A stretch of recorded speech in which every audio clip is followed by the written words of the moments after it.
The guard offered to speak to the Great Elder to secure her. Ijizu waved him off. Seeing them talk, Tong Yuan felt a surge of excitement. She fantasized that he was interested in her, unaware that she barely qualified as a slave in his eyes. She remained oblivious to her low status in his estimation. The music stopped, and the Great Elder arrived with the Su sisters. Ijizu's eyes lit up, his expression turning dazed as he beheld the two newcomers. Su Huin wore white, her waist cinched by a cloud sash. Despite a veil, her phoenix eyes were enchanting, and her hair was adorned with precious pearls. Beside her was Su Huimi, whose dark hair flowed like a waterfall. Though veiled, her peerless features and cold, elegant gaze were captivating. The sisters moved with a saintly grace that made the other disciples look dull by comparison. Their every movement exuded a charm that no other woman could match. True beauty, Ijizu muttered, unable to look away. His guards were equally stunned, staring blankly at the sisters. The Great Elder smirked at the winged race's shock, then coughed to snap Ijizu back to reality. Your Highness, these are my disciples, Su Long's foster daughters, and the pride of Xinjiang City, Su Huin and Su Huimi. The Great Elder added pointedly, they are sisters, perfectly in sync in both heart and martial Tao. The implication was clear. Ijizu laughed, clapping his hands. Excellent. Xinjiang City has hidden such treasures on this mountain. It was a waste for them to remain here. He stepped forward, eyes burning with desire. The Great Elder apologized for his clumsiness in not finding them a better master, asking Ijizu to take care of them. He poured wine, declaring he was entrusting his beloved disciples to the prince, hoping he would cherish them. The Great Elder spoke as if he were their guardian, ignoring Su Long's status as their father. I will take good care of them. If I ascend to Emperor Lord, they shall be my imperial concubines. Cheers. Ijizu toasted, his gaze fixed on the sisters. He thrilled at the thought of subjugating the daughter of the human race's dragon. He mused that the sisters would be his playthings, and the human empire would soon be winged race territory. The Great Elder beamed, satisfied. The guards looked on with envy, impressed by the Elder's sycophancy. They knew the Elder would be handsomely rewarded once Ijizu took the throne. Tong Yuan watched with burning jealousy, wishing she were in their place. Ijizu smiled, setting down his cup. He had come to accept the city's submission, but finding these sisters was an unexpected prize. They were truly rare. Even their eyes were enough to intoxicate him. One cold, one dignified, and sisters. Marvelous. Why the veils? May I see your faces? He asked, his gaze intense. The Great Elder chuckled. They are mischievous, so I had them restrained and veiled to ensure they wouldn't disturb your peace. Ijizu raised an eyebrow. He realized why they were silent and stiff. They were magically bound. The Great Elder reached for their veils, but Ijizu stopped him. No, my concubines' faces are for my eyes alone. The Great Elder agreed, both men sharing a knowing look. The sisters' eyes filled with despair. They were horrified that their master had sold them out, feeling deep hatred for those who had sent them to train. If we are destined to be defiled, I would rather shatter my own heart than let these scum touch me. The sisters silently resolved to die before submitting. Ijizu asked, you mentioned another surprise gift? He couldn't stop glancing at the sisters. He wanted to take them away immediately. The Great Elder smiled, seeing his plan to win favor working perfectly. Your Highness jokes. The Great Elder insisted that no one in the Four Directions continent could compare to the sisters. Ijizu asked about the surprise. The Elder mentioned Etion, and Ijizu's expression darkened. He glared at the Elder. You dare bring that up? My brother died in Xinjiang City, and you still owe me an explanation. If not for these two future concubines, I would have killed you already. He spoke with utter contempt, treating the sisters as his property. The Great Elder froze, humiliated by the public rebuke. But having chosen to act as a dog, he had to endure it. The other winged race members sneered. To them, humans were mere servants. The Jinya disciples felt sick, realizing their alliance was actually a master-servant relationship. The Great Elder swallowed his pride, forcing a smile. My apologies. I have already sent experts to capture the killer. They should be here with his head soon. See that you do. Ijizu asked coldly, who is bold enough to kill a member of the winged race royal family? The Great Elder chuckled. It is I, son of the human General Su Long and brother to the Su sisters.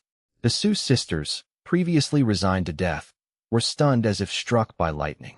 A quiet moment passed. A quiet moment passed. A quiet moment passed. Su Long's son. Ijizu raised an eyebrow. Yes. He killed Prince Tian after a conflict at a restaurant, the Great Elder reported. The Great Elder feigned indignation, claiming I abused my father's status.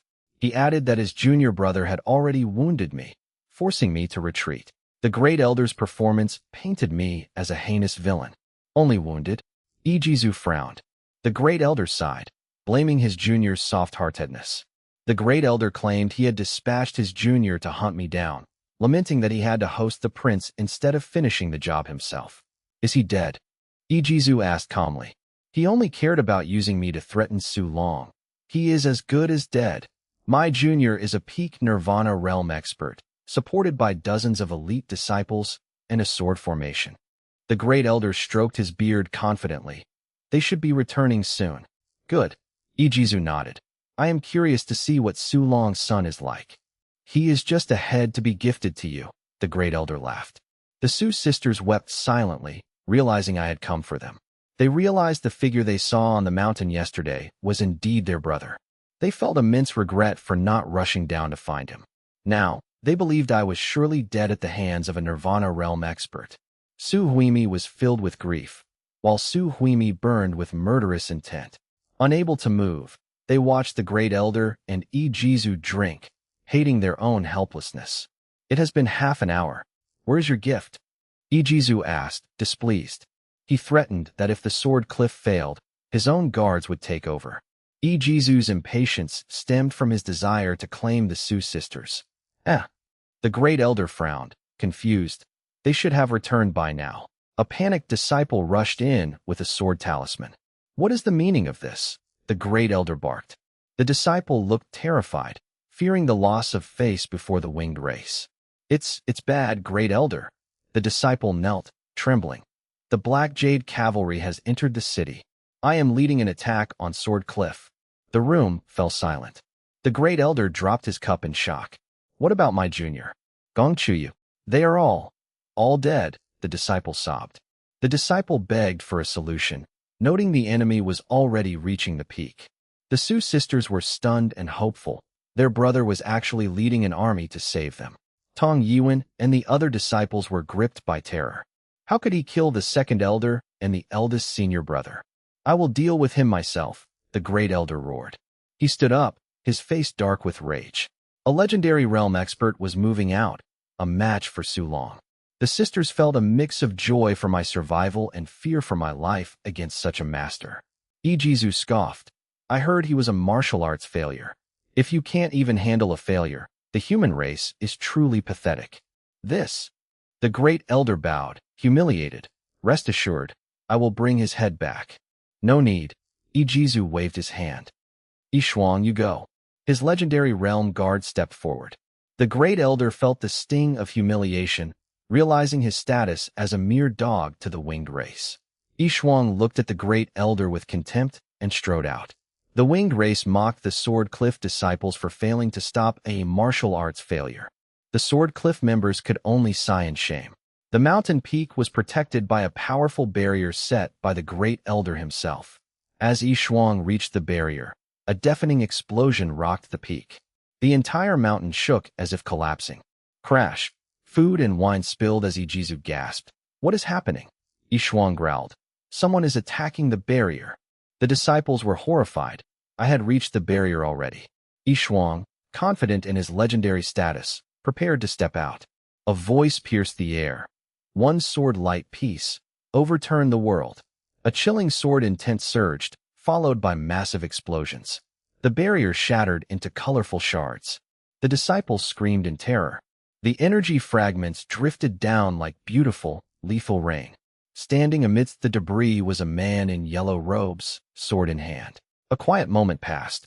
For a moment the world seemed to hitch, as if even fate needed a breath before the next blow landed. Everyone was stunned. The man possessed true legendary strength. Suyu, the Great Elder roared. The Su sisters looked at me with tear-filled, adoring eyes. You dare come to the peak? You are courting death. The great elder stood up, refusing to believe I had reached the legendary realm, assuming I used a secret treasure. So you are the killer? You don't look like much. Ijizu waved his hand dismissively. Yishuang, kill him. The disciples regained their composure, comforted by the presence of two legendary realm experts. Tong Yuan glared at me with intense hatred, whispering for my death. She couldn't fathom how this lowly man reached the peak of Xinjiang or possessed legendary realm strength. He was unworthy of their presence. Understood. Yishuang grinned hideously, his gangqi surging as he lunged at me. You chose to walk into hell yourself, boy. Dot. Boom. Dot. Yishuang unleashed his legendary realm aura, his hands transforming into claws as he struck at my face. Yishuang sneered, anticipating the human's pathetic demise under his superior power. I merely looked up, my gaze cold.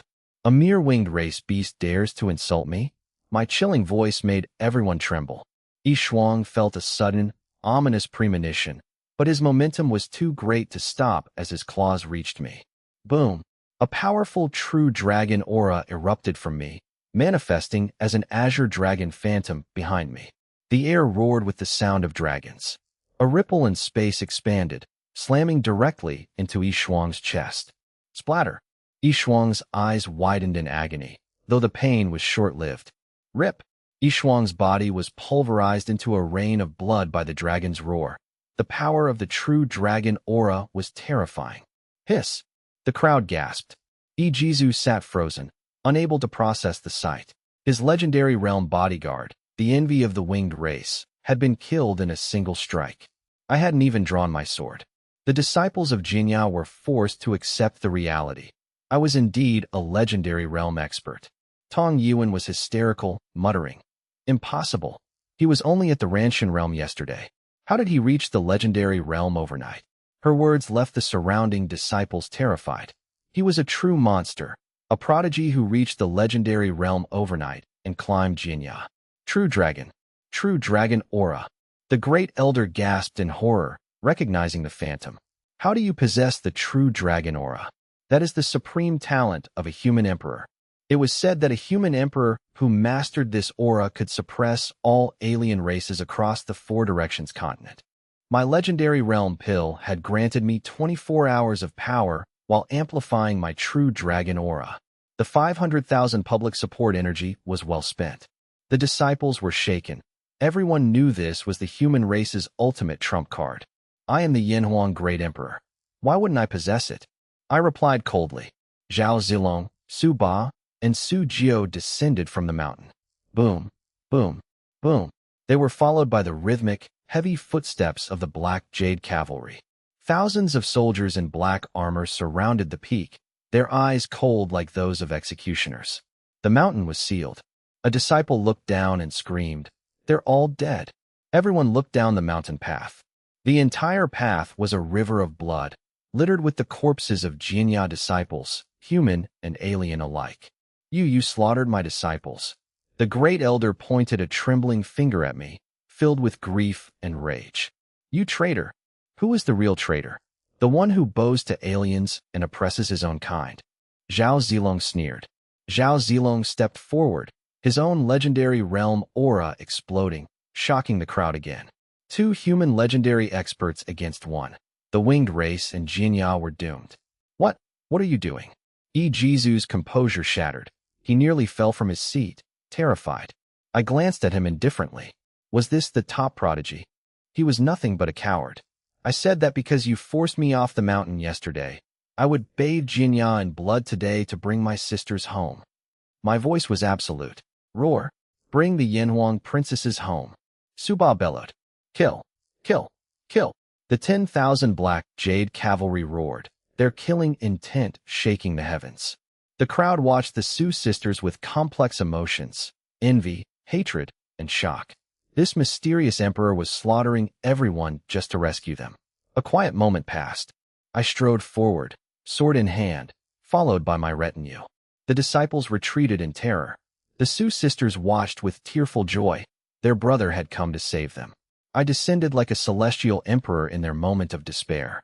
I shattered the barrier, and used the blood of their captors to pave my way. The sisters were overwhelmed with happiness. Who dares defy me? You kidnapped my women? Die. My sword intent flared. Splatter. The true Emperor's sword flashed, cutting down several winged race members. Screams echoed as the once arrogant winged race members were slaughtered. You dare kill my people? Ijizu shouted, but his eyes were filled with fear. He backed away, not daring to approach. I ignored him, moving toward my sisters. Zhao Zilong's killing intent locked onto Ijizu, who froze like a dog. His pride vanished. He was nothing compared to a legendary expert. He realized that in the face of absolute power, dignity was meaningless. Suddenly, the situation shifted. The Great Elder flashed behind the sisters, pressing his sword to their throats. Stop. Come any closer, and I'll kill them. The crowd saw a glimmer of hope. I stopped 20 meters away. I was a step too slow. The old thief was too cunning. I had hoped the presence of two legendary experts would distract them long enough to rescue the sisters. The Great Elder reacted instantly, seizing the sisters before I could reach them, forcing me into a stalemate. Stop right there. Order your men to retreat, or these two will perish. The Great Elder snarled. I agreed, but he pointed at Zhao Zilong, demanding, make that legendary expert leave the mountain too. I stared him down, ignoring the pleas of my subordinates. Zhao Zilong and Suyu were horrified. If they left, I would be alone against this despicable man. That is an order. Get off the mountain. My voice was cold. I dared not look away, fearing any distraction would cost the sisters their lives. The sisters looked at me with anxiety, silently pleading for me not to sacrifice our advantage for them. Get out, all of you, or I'll kill them. The Great Elder roared, determined not to let Xinjiang fall, believing he could still best the human emperor. Miss Huyen felt a wave of despair. She never imagined her own master would treat them as bargaining chips. He was not only handing them to the winged race, but using their lives to threaten me. The sisters wished they could die on the spot rather than be a burden to me. Go, Su Ba growled, knowing that continuing the standoff would only provoke the Great Elder further. Zhao Zilong and Suyu retreated, their weapons gripped tightly in frustration as they vanished from the peak. The Black Jade cavalry followed, withdrawing with heavy hearts and burning anger. The Great Elder chuckled, finally breathing a sigh of relief. His gamble paid off. He knew the bond between us was my weakness. Without my allies, I was a paper tiger. Damn you! Ijizu scrambled up, humiliated by his earlier fear of Zhao Zilong. Blaming me for his shame, he charged forward. He struck at my face with Gangqi. I turned, staring him down with icy eyes. Huh. Ijizu recoiled in terror, his energy dissipating as he jumped back like a frightened rabbit. Your Highness, fear not, the Great Elder sneered. He won't dare retaliate while I hold them. The Great Elder threatened to kill the women if I moved. Emboldened, Ijizu struck my chest repeatedly. I remained motionless. Despite the coldness in my eyes, I dared not act, just as the Great Elder predicted. Where is your sword? Fight me. Ijizu laughed, raining blows upon me. I shall slaughter your kind, I replied coldly. I watched him with indifference, viewing him as nothing more than a clown. A mere Nirvana realm cultivator could not harm a legendary expert. With my body of 1,000 gold, his attacks felt like nothing more than mosquito bites. The winged race cheered for my death, while the Jinya disciples looked away in shame. Watching the human emperor beaten by an alien left a deep sense of humiliation in every human present. Must we always kneel before the alien races, forever unable to stand tall? The Great Elder sneered at me, mocking me for thinking that having a legendary expert by my side guaranteed victory. He felt no shame in a human legendary martial artist betraying his race to assist the winged race against a human emperor. Ijizu, conversely, was ecstatic, his face twisted in a manic grin. He taunted me, reveling in the fact that the human emperor was forced to stand still and endure humiliation for the sake of my women, mocking my title as worthless. The Great Elder watched, eager to see me break, but he was destined for disappointment. An emperor's power does not strip me of my humanity. Those without heart cannot be true supremes. My love for my family is what makes me a beloved emperor, not a weakness to be exploited for dignity. I remained calm, my voice cold as I remarked that the Great Elder had clearly forgotten how to be human after living as a dog for so long. Enraged, the Great Elder ordered me to kneel, while Ijizu kicked my knees to deepen the insult. With the sisters as hostages, they believed they held all the cards. Suddenly, a flash of light cut through the air. A furious, aged roar echoed from the cliff. "You old dog! How dare you bully my foster son?" A cold glint streaked across the space. It struck toward the Great Elder's heart from behind. The Great Elder froze. Sensing the lethal intent, he dodged and parried with his sword. A sharp metallic clang rang out. The mysterious, powerful force behind the strike forced the Great Elder onto the defensive. He stumbled back. He retreated over 10 meters before stabilizing his footing against the overwhelming gang chi. The crowd's heart sank. The third elder appeared beside the sisters, sword in hand, vowing to execute the Great Elder. With eyes burning with rage, the third elder unleashed his legendary power, his blade glowing with a peerless sword light as he charged. "How are you awake so soon?" the Great Elder hissed. He spat out his frustration, having poisoned the third elder. The residual energy of the little Zazai immortal pill had neutralized the poison before it could take full effect. The third elder laughed, engaging the Great Elder in a fierce duel, successfully blocking him from reaching the sisters. Seizing the opening, I lunged toward the sisters. "Queen, Queenie," my expression softened as I manifested a true dragon claw, reached into the women, and shattered the green energy restraints. The true dragon aura proved infinitely versatile in my hands. Freed, the sisters rushed into my arms, their eyes filled with tears of relief and concern. Queen sobbed, scolding me for returning and risking my life despite their warnings. They had tried to signal me to flee earlier. Moved by my devotion, they listened as I gently comforted them, asking if they had been harmed. They explained they weren't mistreated, but their master had forbidden them from leaving, hoping to force a marriage into the winged race. Miss Hueen sighed, unable to accept her master's actions. "He is no master of mine." Su Huimi's eyes flashed with cold, sharp intent. To her, anyone threatening me was an enemy. She gripped my hand tightly, as if afraid I might vanish, her usual icy demeanor softening. I smiled, offering quiet comfort to both women. Under my playful teasing, the two women's expressions shifted from cold to tender. While they remained aloof to outsiders, they were gentle and affectionate solely in my presence. The three shared an intimate moment, oblivious to the world, until a loud thump broke the spell. Above, the Great Elder and Third Elder continued their fierce clash, their sword intent and gang chi threatening to shatter the mountain peak. Seizing the distraction, Ijizu attempted to flee down the cliff with his guards. He was immediately intercepted by Zhao Zilong, who had been waiting in frustration. Zhao Zilong tossed Ijizu to the ground and knelt before me. "Emperor, this brat tried to escape. How shall I dispose of him?" Miss Hueen and Su Huimi watched Zhao Zilong with curiosity. They wondered who this general was and why I was suddenly addressed as the human emperor, though they kept their questions to themselves. I patted their arms gently. "Wait here. I have business to attend to." "Be careful, Ying'er," they replied. Miss Hueen nodded obediently, while Su Huimi kept her gaze fixed on me. They acted less like sisters and more like devoted, newlywed wives. Su Ba and Su Jiu arrived with reinforcements, immediately taking up positions as guards behind the women. The Black Jade cavalry surged forward, confronting the Jinya disciples and the winged race with ruthless efficiency. "Kneel. Drop your weapons," they barked, followed by the sounds of violence. Any resistance was met with lethal force. The cavalry were eager to slaughter them all, awaiting only the emperor's command. Ijizu trembled, paralyzed by fear and the crushing pressure of Zhao Zilong's gaze. He wondered how his situation had spiraled into such total ruin. His prize women were gone, his ally was occupied, and his guards were defeated. There was no hope left. Despair and regret filled his eyes. He cursed his greed for coming here to secure Jinya's allegiance.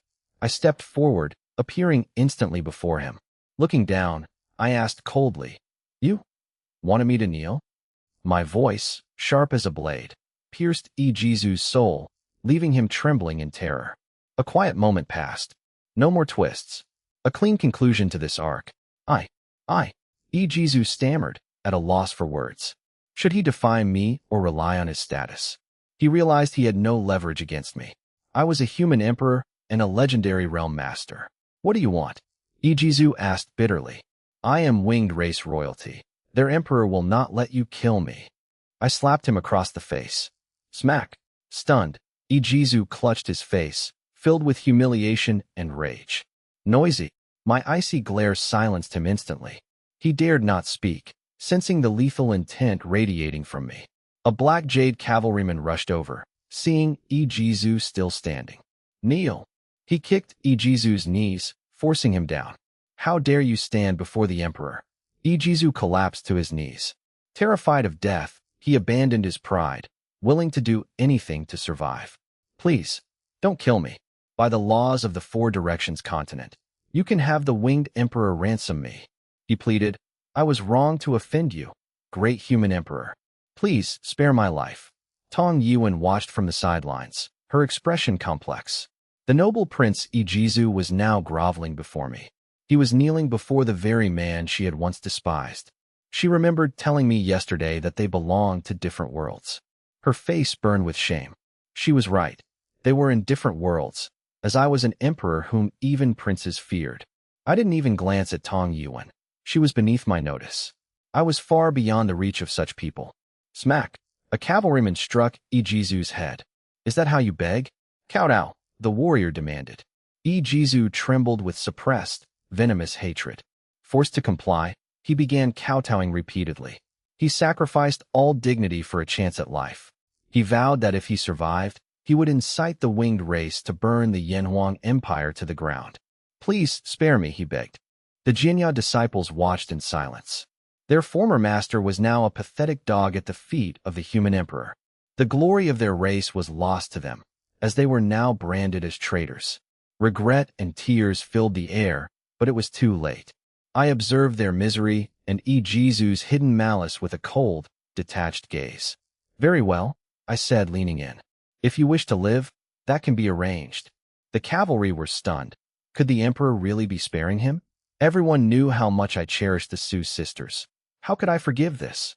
Despite their confusion, they remained silent, their blades still at Ijizu's throat. Ijizu looked up, ecstatic. Yes, I want to live. Tell me what I must do. Gold, mines, beauties? I'll give them all to you. No, I offer them to you. Ijizu blurted out, fawning over me. Unnoticed by others, a flicker of malice crossed Ijizu's eyes. He was feigning submission to lower my guard and secure his release. Gold, resources, beauties. I chuckled coldly. If I want those, I can take them from anywhere. I'll seize them from your winged race. If you resist, I'll kill you.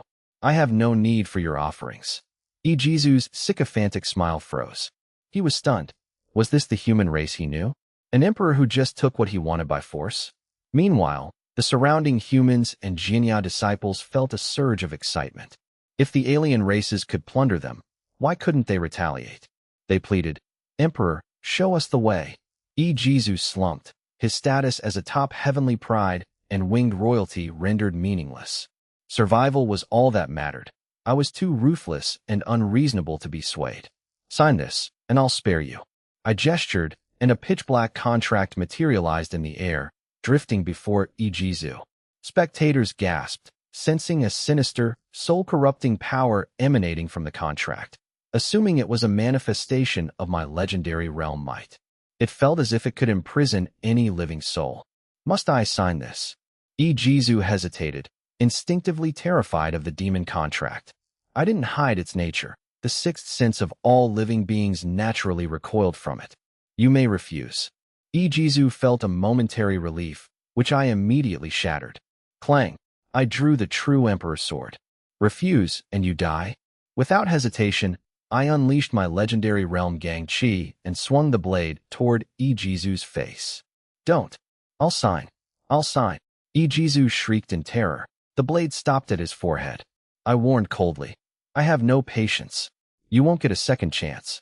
No regrets. I'm signing now. Trembling, Ijizu grabbed the quill and signed his name. He felt deeply aggrieved. He had only wanted to negotiate. Why resort to killing? This wasn't how an emperor should act. As he signed, a soft pop echoed. The black contract shattered into green mist, which drifted into my brow. The demon contract was sealed. Master. Ijizu bowed his head, his voice filled with newfound reverence. I nodded and dismissed him. Go. Kill the remaining alien races and human traitors. Ijizu obeyed, turning his blade on his own kneeling kin. With his 8 white wings unfurled, Ijizu unleashed his peak Nirvana realm power. Your Highness, why? The captives screamed as he struck them down. Ijizu slaughtered the prisoners without mercy, acting like a stranger. I remained unmoved by the pleas for mercy. I had no need for prisoners, especially not traitors. They had chosen to betray humanity. They were useless. Betrayal was an addictive poison. I would not tolerate traitors under my watch. They were more detestable than the alien races themselves. Ijizu quickly finished the massacre. I kept my eyes on the battle between the Jinya elders. The Great Elder, seeing the carnage, panicked. Junior brother, can't you spare me? Spare you? The third elder sneered. You didn't spare me when I just wanted to see my sister.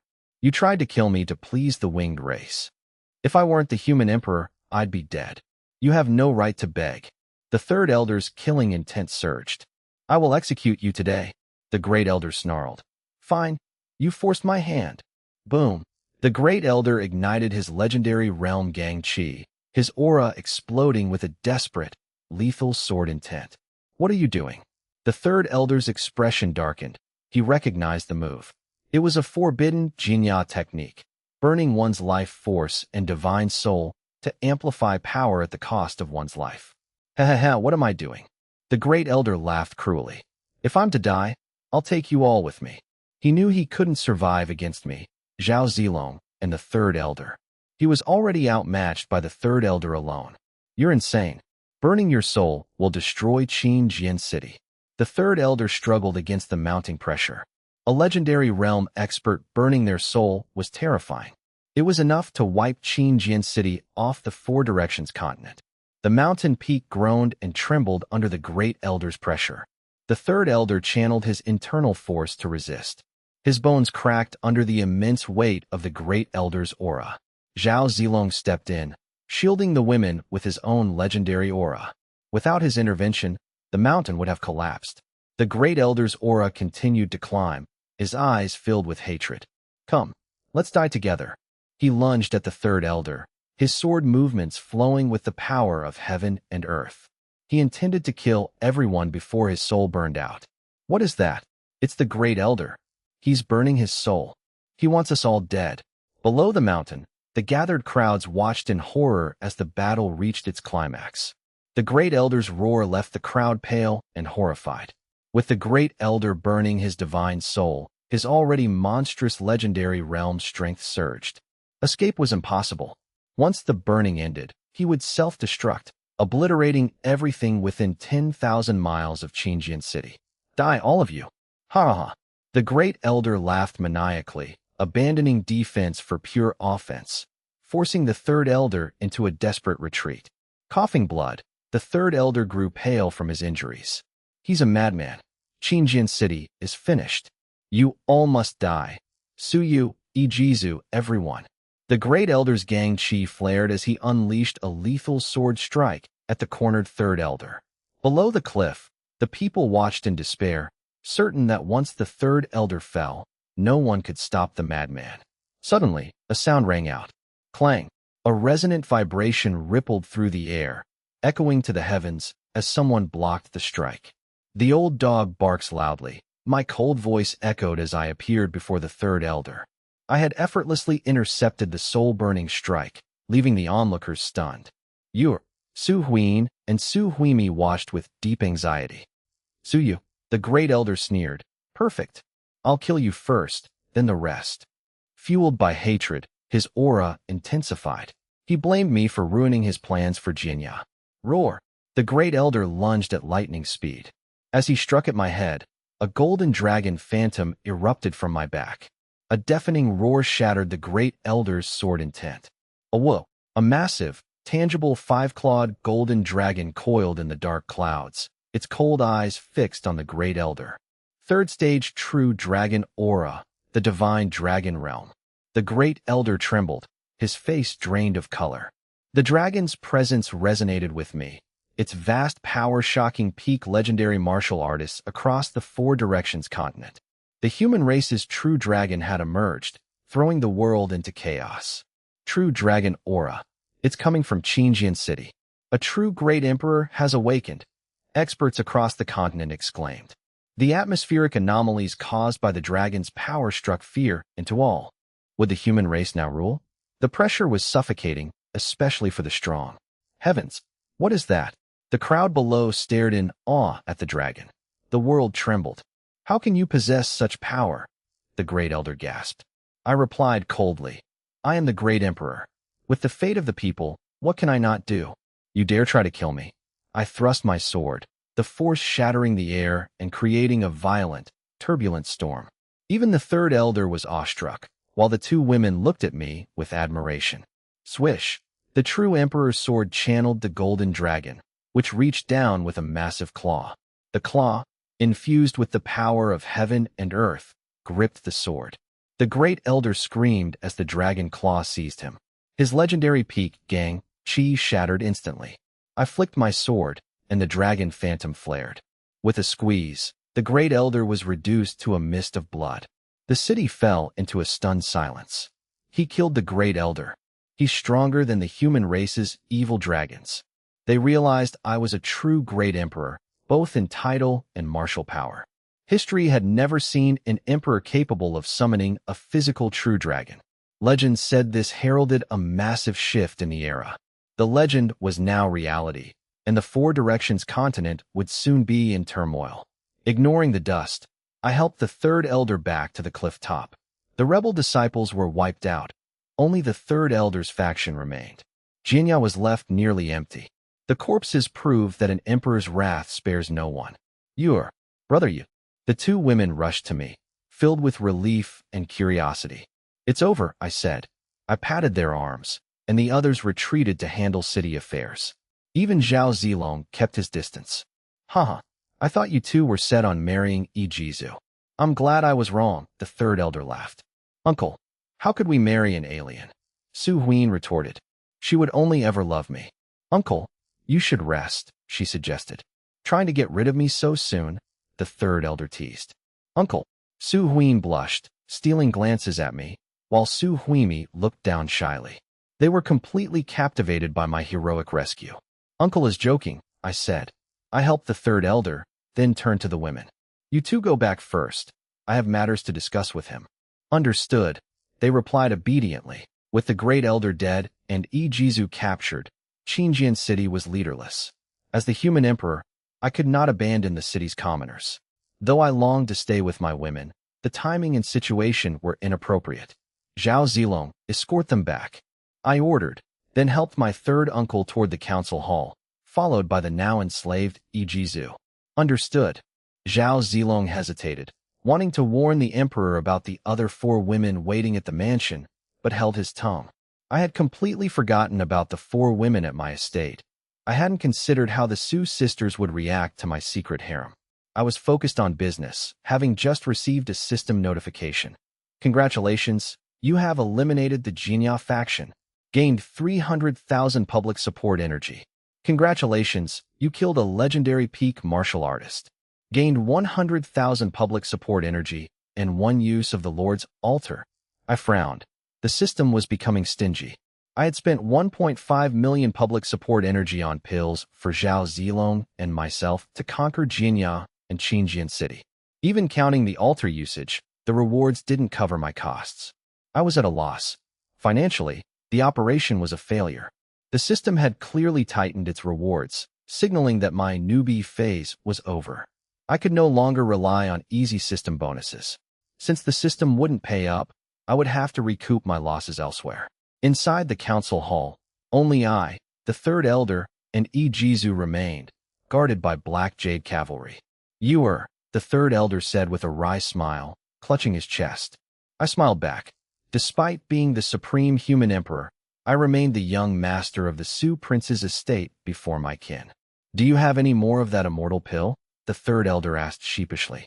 Having tasted the miraculous effects of the pill, He found standard medicine unbearable. I do. I secretly exchanged for a little Zizai immortal pill and handed it over. This must be expensive. But since you're the emperor now, I suppose you don't mind, the third elder said, pocketing it immediately.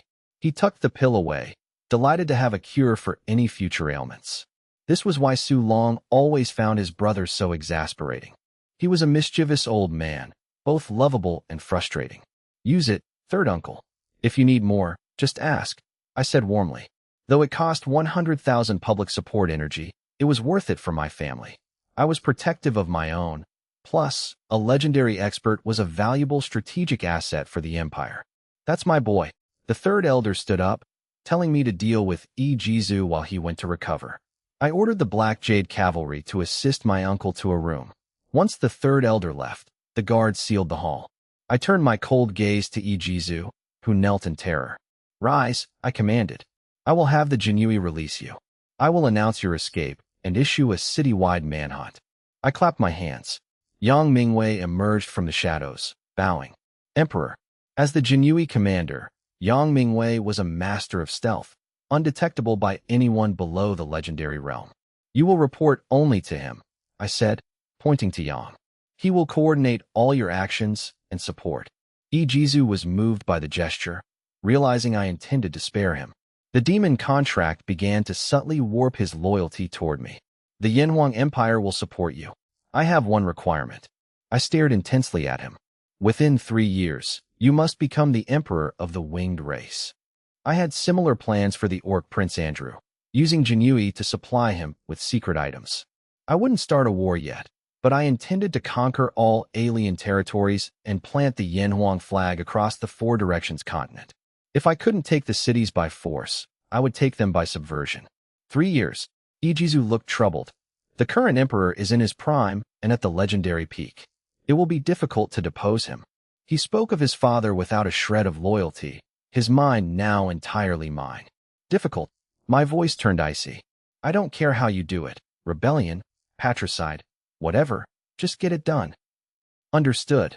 Ijizu bowed deeply, trembling. I will fulfill your mission. Go. Take some winged race members with you as a cover for your escape. Yang Mingwei stepped forward. Follow me. I'll arrange your exit. Thank you, Commander Yang, Ijizu replied. Ijizu followed Yang through the secret tunnels to leave the city. I sighed, rubbing my temples. An hour later, I emerged and ordered. Ijizu has escaped. Seal the gates. Search every inch of the city. Also, arrest all aliens in the city. I suspect they are conspiring with him. Understood, the Black Jade Cavalry responded. A captain hesitated. Emperor, many of these aliens are royalty from major races here for the wedding. Should we really arrest them all? The captain feared the political and military backlash of offending so many powerful nations. I told them to leave. Since they haven't, they aren't leaving at all. I waved my sleeve, calmly ordering. Seize all aliens and lock them up. Tell Chen Kun in the Yuanfang Empire to draft an Imperial Edict and announce it to the entire continent. If they want their children to live, they must pay with supplies, mines, and gold coins. Human slaves are also accepted as currency. Sell them at a set price. If the supplies don't arrive in a month, I will execute them. My voice was chilling. I intended to hold the alien nobility hostage to extract a down payment from their races. Emperor Lord, if they refuse to pay and resort to force. The Black Jade Cavalry captain hesitated. While loyal to me as the young master of the Su Prince's estate, he would never have dared question Su Long's deputy generals. Resort to force. I raised an eyebrow, smiling brightly. Then they won't need to pay. I will lead my army into their territories and take what I want myself. I wanted the Yuanfang Empire to demonstrate its fearlessness. I aim to use iron-fisted methods to break the aliens' greed and instill a lasting fear of the human race. Understood.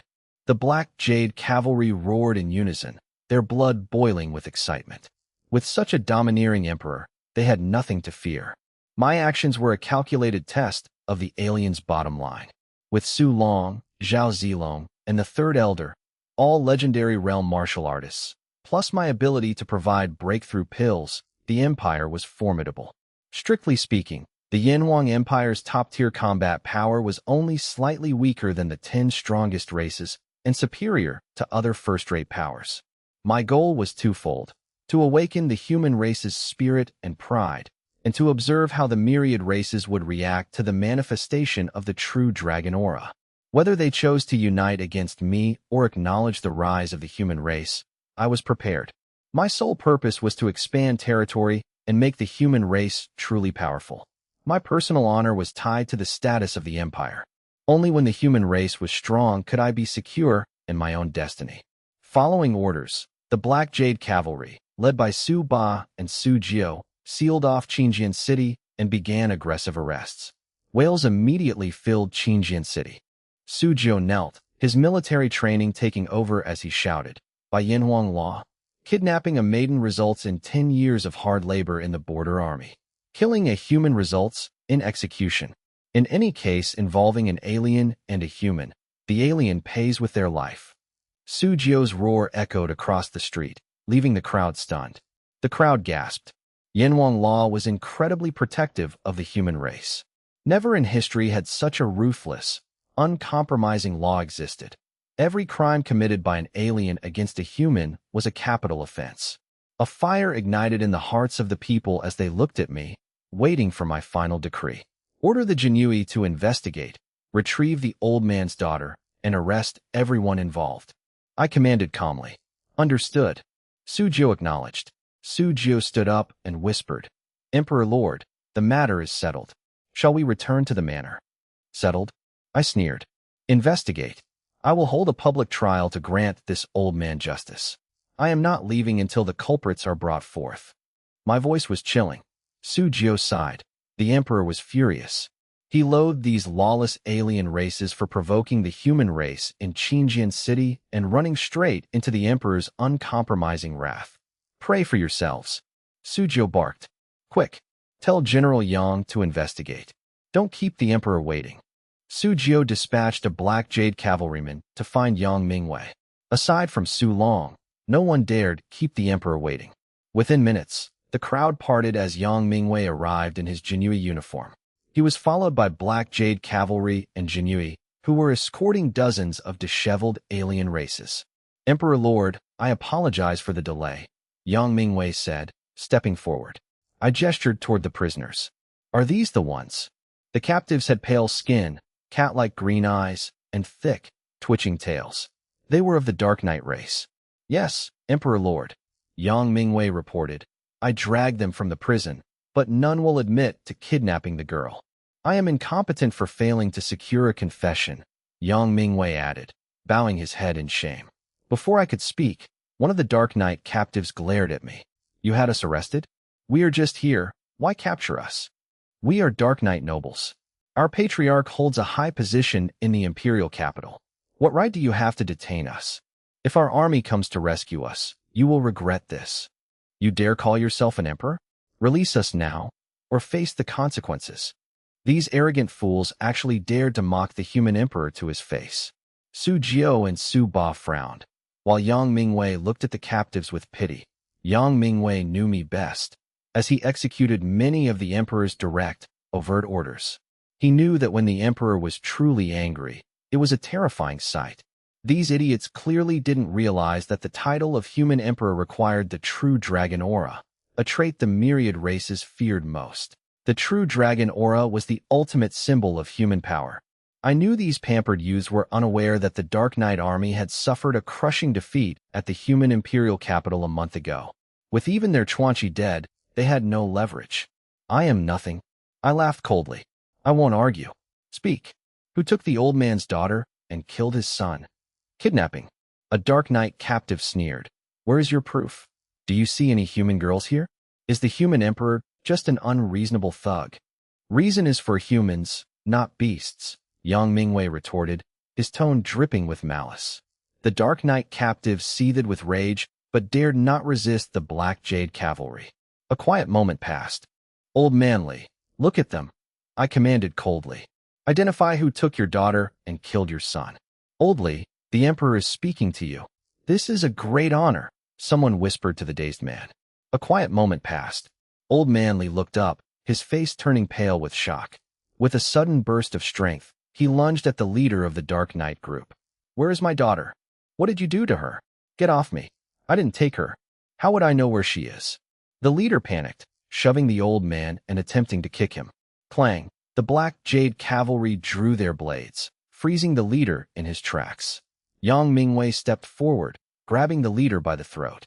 "Young master," the other captives shrieked, unable to intervene. A quiet moment passed. I don't know. It has nothing to do with me." The leader's eyes darted around. "You have no evidence. You can't just accuse us because this old man is crazy." "Exactly. He's a lunatic. Don't you humans value integrity? You can't frame us without proof." The others echoed their leader's defense. "Give me back my daughter. My son is dead. What else do you want from me?" Old Man Li wailed, collapsing to the ground in agony. A quiet moment passed. The crowd worried. Human leaders were known for their obsession with face and protocol. Acting without evidence would invite scorn from other races. "It's over," the onlookers whispered. "The old man is losing his mind. I know these people. They've been bullying locals for months, and the council does nothing. It's hateful. They definitely took her. They know we value evidence and use it to escape justice every time." Suyu looked troubled. "Emperor Lord, they refuse to confess. What should we do?" "Release me. I'll have my father pay a ransom," the leader shouted, smugly confident. Playing hard to get. My voice was icy. "Guards, execute them until someone tells the truth. Let's see if your bones are harder than my warrior's blades." "Understood." Suyu drew his sword and marched forward. You can't. You have no evidence," the leader screamed in terror. "Evidence?" I smiled coldly. "I don't kill people easily, but I do slaughter beasts. If you won't talk, you will be judged by the blade." Evidence was for the public. I didn't need it to kill alien races. As Suyu approached, the leader shrieked, "This is unreasonable." "Let me tell you something," I replied. "My emperor never reasons with alien races." Suyu sneered, raised his sword, and slashed down. Blood sprayed as a Dark Knight race member fell, dead before he could scream. Suyu continued his assault, his gang chi surging as his blade rose and fell rhythmically. Over a dozen Dark Knight race members died in seconds. "Aren't you afraid of the Dark Knight Emperor's wrath?" one cried. The Dark Knight race members shifted from angry threats to pathetic, tearful pleas. Their rapid transition from rage to cowardice was on full display. I remained unmoved on my horse. "Did you think of this day when you bullied the people of Xinjiang City?" Yang Mingwei's voice cut through the air as the Black Jade cavalry sealed off all escape routes. Suyu, a Nirvana realm expert, slaughtered them all, leaving only the young master of the Dark Knight race alive. The young master, trembling and wetting himself, begged for his life as Suyu approached. "Where is old man Li's daughter?" Suyu roared. The youth paled, stammering, She is dead." Old Man Li collapsed, shattered by the news of his only daughter's death. "You killed her." Yang Mingwei stepped forward, furious. The youth waved his hands frantically. "It wasn't us. She was too weak and died during our play." The crowd watched with murderous intent, disgusted by his lack of remorse for torturing a poor girl. "If the emperor is displeased, I can pay. Our laws allow nobles to compensate for killing commoners with gold coins." Sensing the crowd's rage, the youth offered, "Emperor, I will pay you 1,000,000 gold coins." I remained silent, my gaze icy. 5,000,000. 10,000,000. The youth shouted, desperate for a response. 10,000,000 is enough to buy the lives of 100,000 commoners. Please, I am sincere in my repentance. "I appreciate your willingness to accept punishment," I said calmly. The youth rejoiced, kneeling in gratitude. He was willing to bankrupt his family to save his own life. The crowd murmured, confused by my apparent acceptance. Had the emperor succumbed to greed? 10,000,000 gold could arm a legion of 10,000. While they understood the strategic value, they felt a bitter taste in their mouths. 10,000,000 will strengthen my army, conquer more land, and protect more people, I declared. The youth nodded obsequiously, relieved to have survived. The crowd listened intently, while Old Man Li remained in a state of hollow despair. "This sum will barely compensate Old Man Li," I said, eyeing the youth. The crowd was stunned. Was I giving the money to the old man? It would make Li the richest man in the city, but Li only whispered, Money cannot bring her back. The youth agreed to send the money. I nodded, signaled Suyu to leave, and turned my horse. The youth kowtowed, internally relieved to have escaped. He mocked the humans for being easily swayed by profit and flattery. Suddenly, my cold voice rang out. Mingwei mince him. Send his head to the Dark Knight capital with a message. Pay the 10 million to old man Li within a month, or I will come to collect it myself. Yang Mingwei saluted. As you command.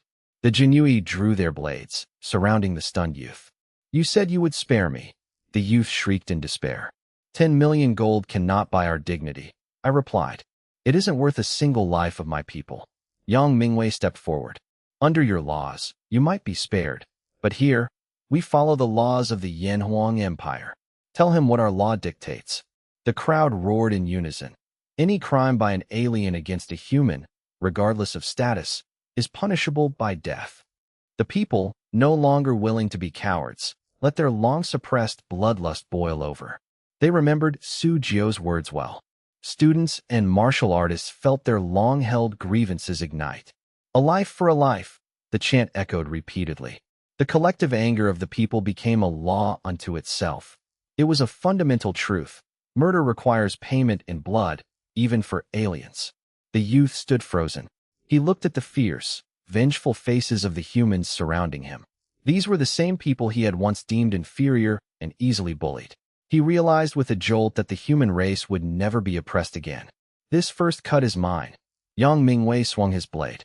As blood sprayed, Yang Mingwei roared. By the Emperor's order, mince him. Let his head serve as a warning to all aliens. The crowd let out a thunderous war cry. Their long-suppressed humiliation transformed into a fierce, unified resolve.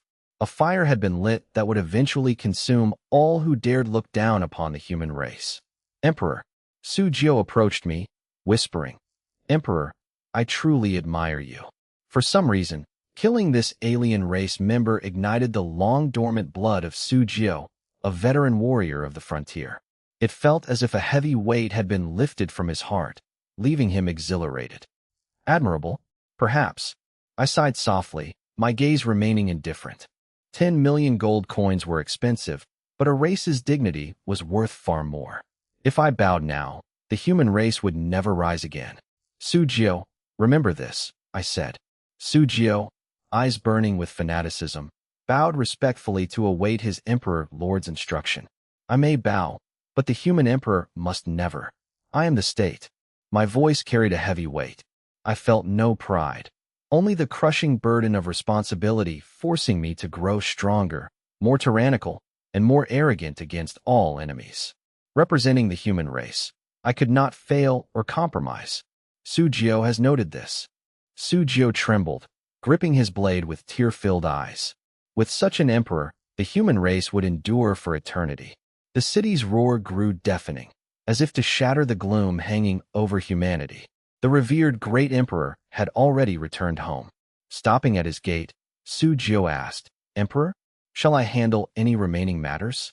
Please, go rest. Suyu asked quietly. Long accustomed to serving as my personal guard, he had learned to read my mood from the smallest details. Nothing urgent, really. I murmured, a wry smile on my face. There was no pressing matter to attend to.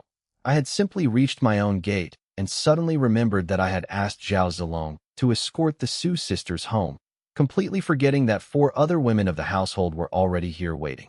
For consorts was already enough to fill a mahjong table. 6 women under one roof might well turn the place upside down. By the standards of imperial courts, this was hardly unusual. If anything, I was far more devoted than most rulers, with remarkably few women in my household. Even so, having 6 remarkable women in my life at once was something I had never once dared to imagine. What on earth was I supposed to do now? I hesitated outside the gate, pacing back and forth. The Black Jade cavalry stood in silence. Suba and Suyu wisely held their tongues and watched their emperor dither. All that commanding presence I carried in public, gone. I was no different from any ordinary husband suddenly reluctant to walk through his own front door. Enough of this. Whatever comes, comes. Am I, the Emperor Lord, really going to stand here afraid of the women in my own household? I muttered to myself, made up my mind, and strode inside. Su Ba and Su Jiu immediately directed the Black Jade Cavalry to take up positions around the estate. Now that my identity was fully exposed, security needed to be airtight. There was no room for carelessness. I entered the manor and pushed open my bedroom door, greeted by the crisp, bell-like laughter of the women inside. Relieved, I walked in with a smile. Ying'er is back. Greetings, Emperor Lord. Young master. The women beamed, their eyes filled with tender affection as they looked at me. With Miss Huyen and Su Huimi present, the others held back from showing intimacy. Within my harem, the Su sisters held a unique status, and Ying'er and the others sensed that the position of empress would likely fall to one of them. What are you all chatting about so happily? I sat on the edge of the bed, surrounded by the distinct, pleasant fragrances of the women, which blended into a soothing, lingering scent. This, I realized, was the feeling of home. It's your fault. The shouts of "Long live the Emperor Lord" outside were like thunder. Even a deaf person could hear them. We've had to shout just to talk to each other. Miss Huyen playfully swatted my arm, her face glowing with pride and joy. Every woman dreams of her beloved becoming a revered Emperor Lord. She was simply basking in her husband's success. How is that my fault? I chuckled, rubbing my nose before affectionately stroking Miss Huyen's hair. All right, you should go. We sisters have plenty to discuss, and it's not appropriate for a man to linger. Miss Huyen smiled, urging me to leave, knowing I had pressing matters. I winked. Fine, have a good talk, and build those bonds. Miss Huyen bit her lip and shot me a charming glance. Our mutual understanding left the other women feeling envious. Miss Huyen was truly brilliant and tactful. Upon her return, she immediately took charge of managing my harem, organizing their relationships with ease. I rose with a chuckle and left the room under the lingering gazes of the women, heading straight for my study room. Xinjiang City was still in flux. I had to remain for a few days to stabilize the situation before handing control back to the Third Elder. Currently, the Jinui and Black Jade Cavalry handled most administrative tasks, leaving the Third Elder's disciples to merely assist and learn, which kept my own workload manageable. Inside the study room, after reviewing key matters and memorials from the Imperial capital, I began calculating my recent gains. In terms of the expenditure versus the harvest of public support energy, conquering Xinjiang City had cost me a net loss of 100,000 points. Nevertheless, my subsequent actions had secured me significant, albeit hidden, long-term benefits. First, Xinjiang City's integration into the Yuanfang Empire, bolstered by Jinui propaganda, pushed its public support degree near maximum. Consequently, my territory gained over 1 million citizens without any drop in support. Second, though my destruction of Xinjiang, the human race's martial Dao sanctuary, nearly reduced it to a second-rate sect, the purge removed its internal rot. With the Empire's support, resources, and recruits, the Third Elder can restore Xinjiang's prestige, ensuring a steady supply of martial talent for me. I analyzed the global situation, weighing the status of Xinjiang City against the broader interests of the Yuanfang Empire and the continent. I concluded that both the Empire and Xinjiang must prioritize development, with stabilizing the population and public support degree across the 7 prefectures being the immediate priority. My preference for gentle pacification has slowed progress, as my standards for domestic integration remain exceptionally high. I demand maximum public support degree across the 7 prefectures, requiring fanatical devotion to the Empire and Emperor Lord, which inevitably prolongs the assimilation process. Externally, I intend to deploy mobile legions as a deterrent should unforeseen threats from other races arise. Military deterrence remains a state's primary tool. I recognize that war must be profitable to be worth the cost. I strictly forbid the deployment of the Northern Frontier's Black Jade Cavalry, regional garrison legions, or the Imperial Guard protecting the Emperor Lord. Reviewing my forces, I realized that beyond the Black Jade Cavalry, the Human Army, and the Repeating Crossbow Army, I lack any other elite, organized military units. Furthermore, I lacked powerful generals at my disposal. Most of the Yuanfang Empire's commanders were only in the Bai Sui, Ranshan, or Suipa realms. Zhao Zilong was my only legendary tier general capable of serving as a strategic nuclear deterrent. God of War Su Long was tied down defending the northern frontier, and his third uncle was busy restoring Jianya's vitality, leaving both unavailable. If the 100 clans besieged the Yanhuang Empire, I risked lacking the military strength to deter them, making war inevitable. Outbreak of war would stall the empire's resource assimilation and development, directly contradicting my long-term strategic goals. I chose not to deploy the demon dogs stored in my system space. As a special unit with infinite evolutionary potential, they were my trump card, not a standard military force. After careful deliberation, I decided to use my system-rewarded summon to recruit a new general and build a fresh legion around them. I prayed for a high-quality general from this free attempt, hoping to avoid the cost of spending precious public support energy on a second summon. System, activate the Lord's altar. I commanded, confident that my luck would hold out to secure a top-tier general. The system interface shifted, displaying the Lord's altar adorned with mysterious patterns. I stood before it, my identity transformed since my last visit. I took a deep breath, feeling an unexpected surge of tension, as if it were my very first draw. Recalling my initial attempt, I couldn't help but twitch my lips. I worried about a repeat performance. While Gao Shun was capable, I now required a general at least in the Nirvana realm to build a legion strong enough to deter foreign threats. Begin draw.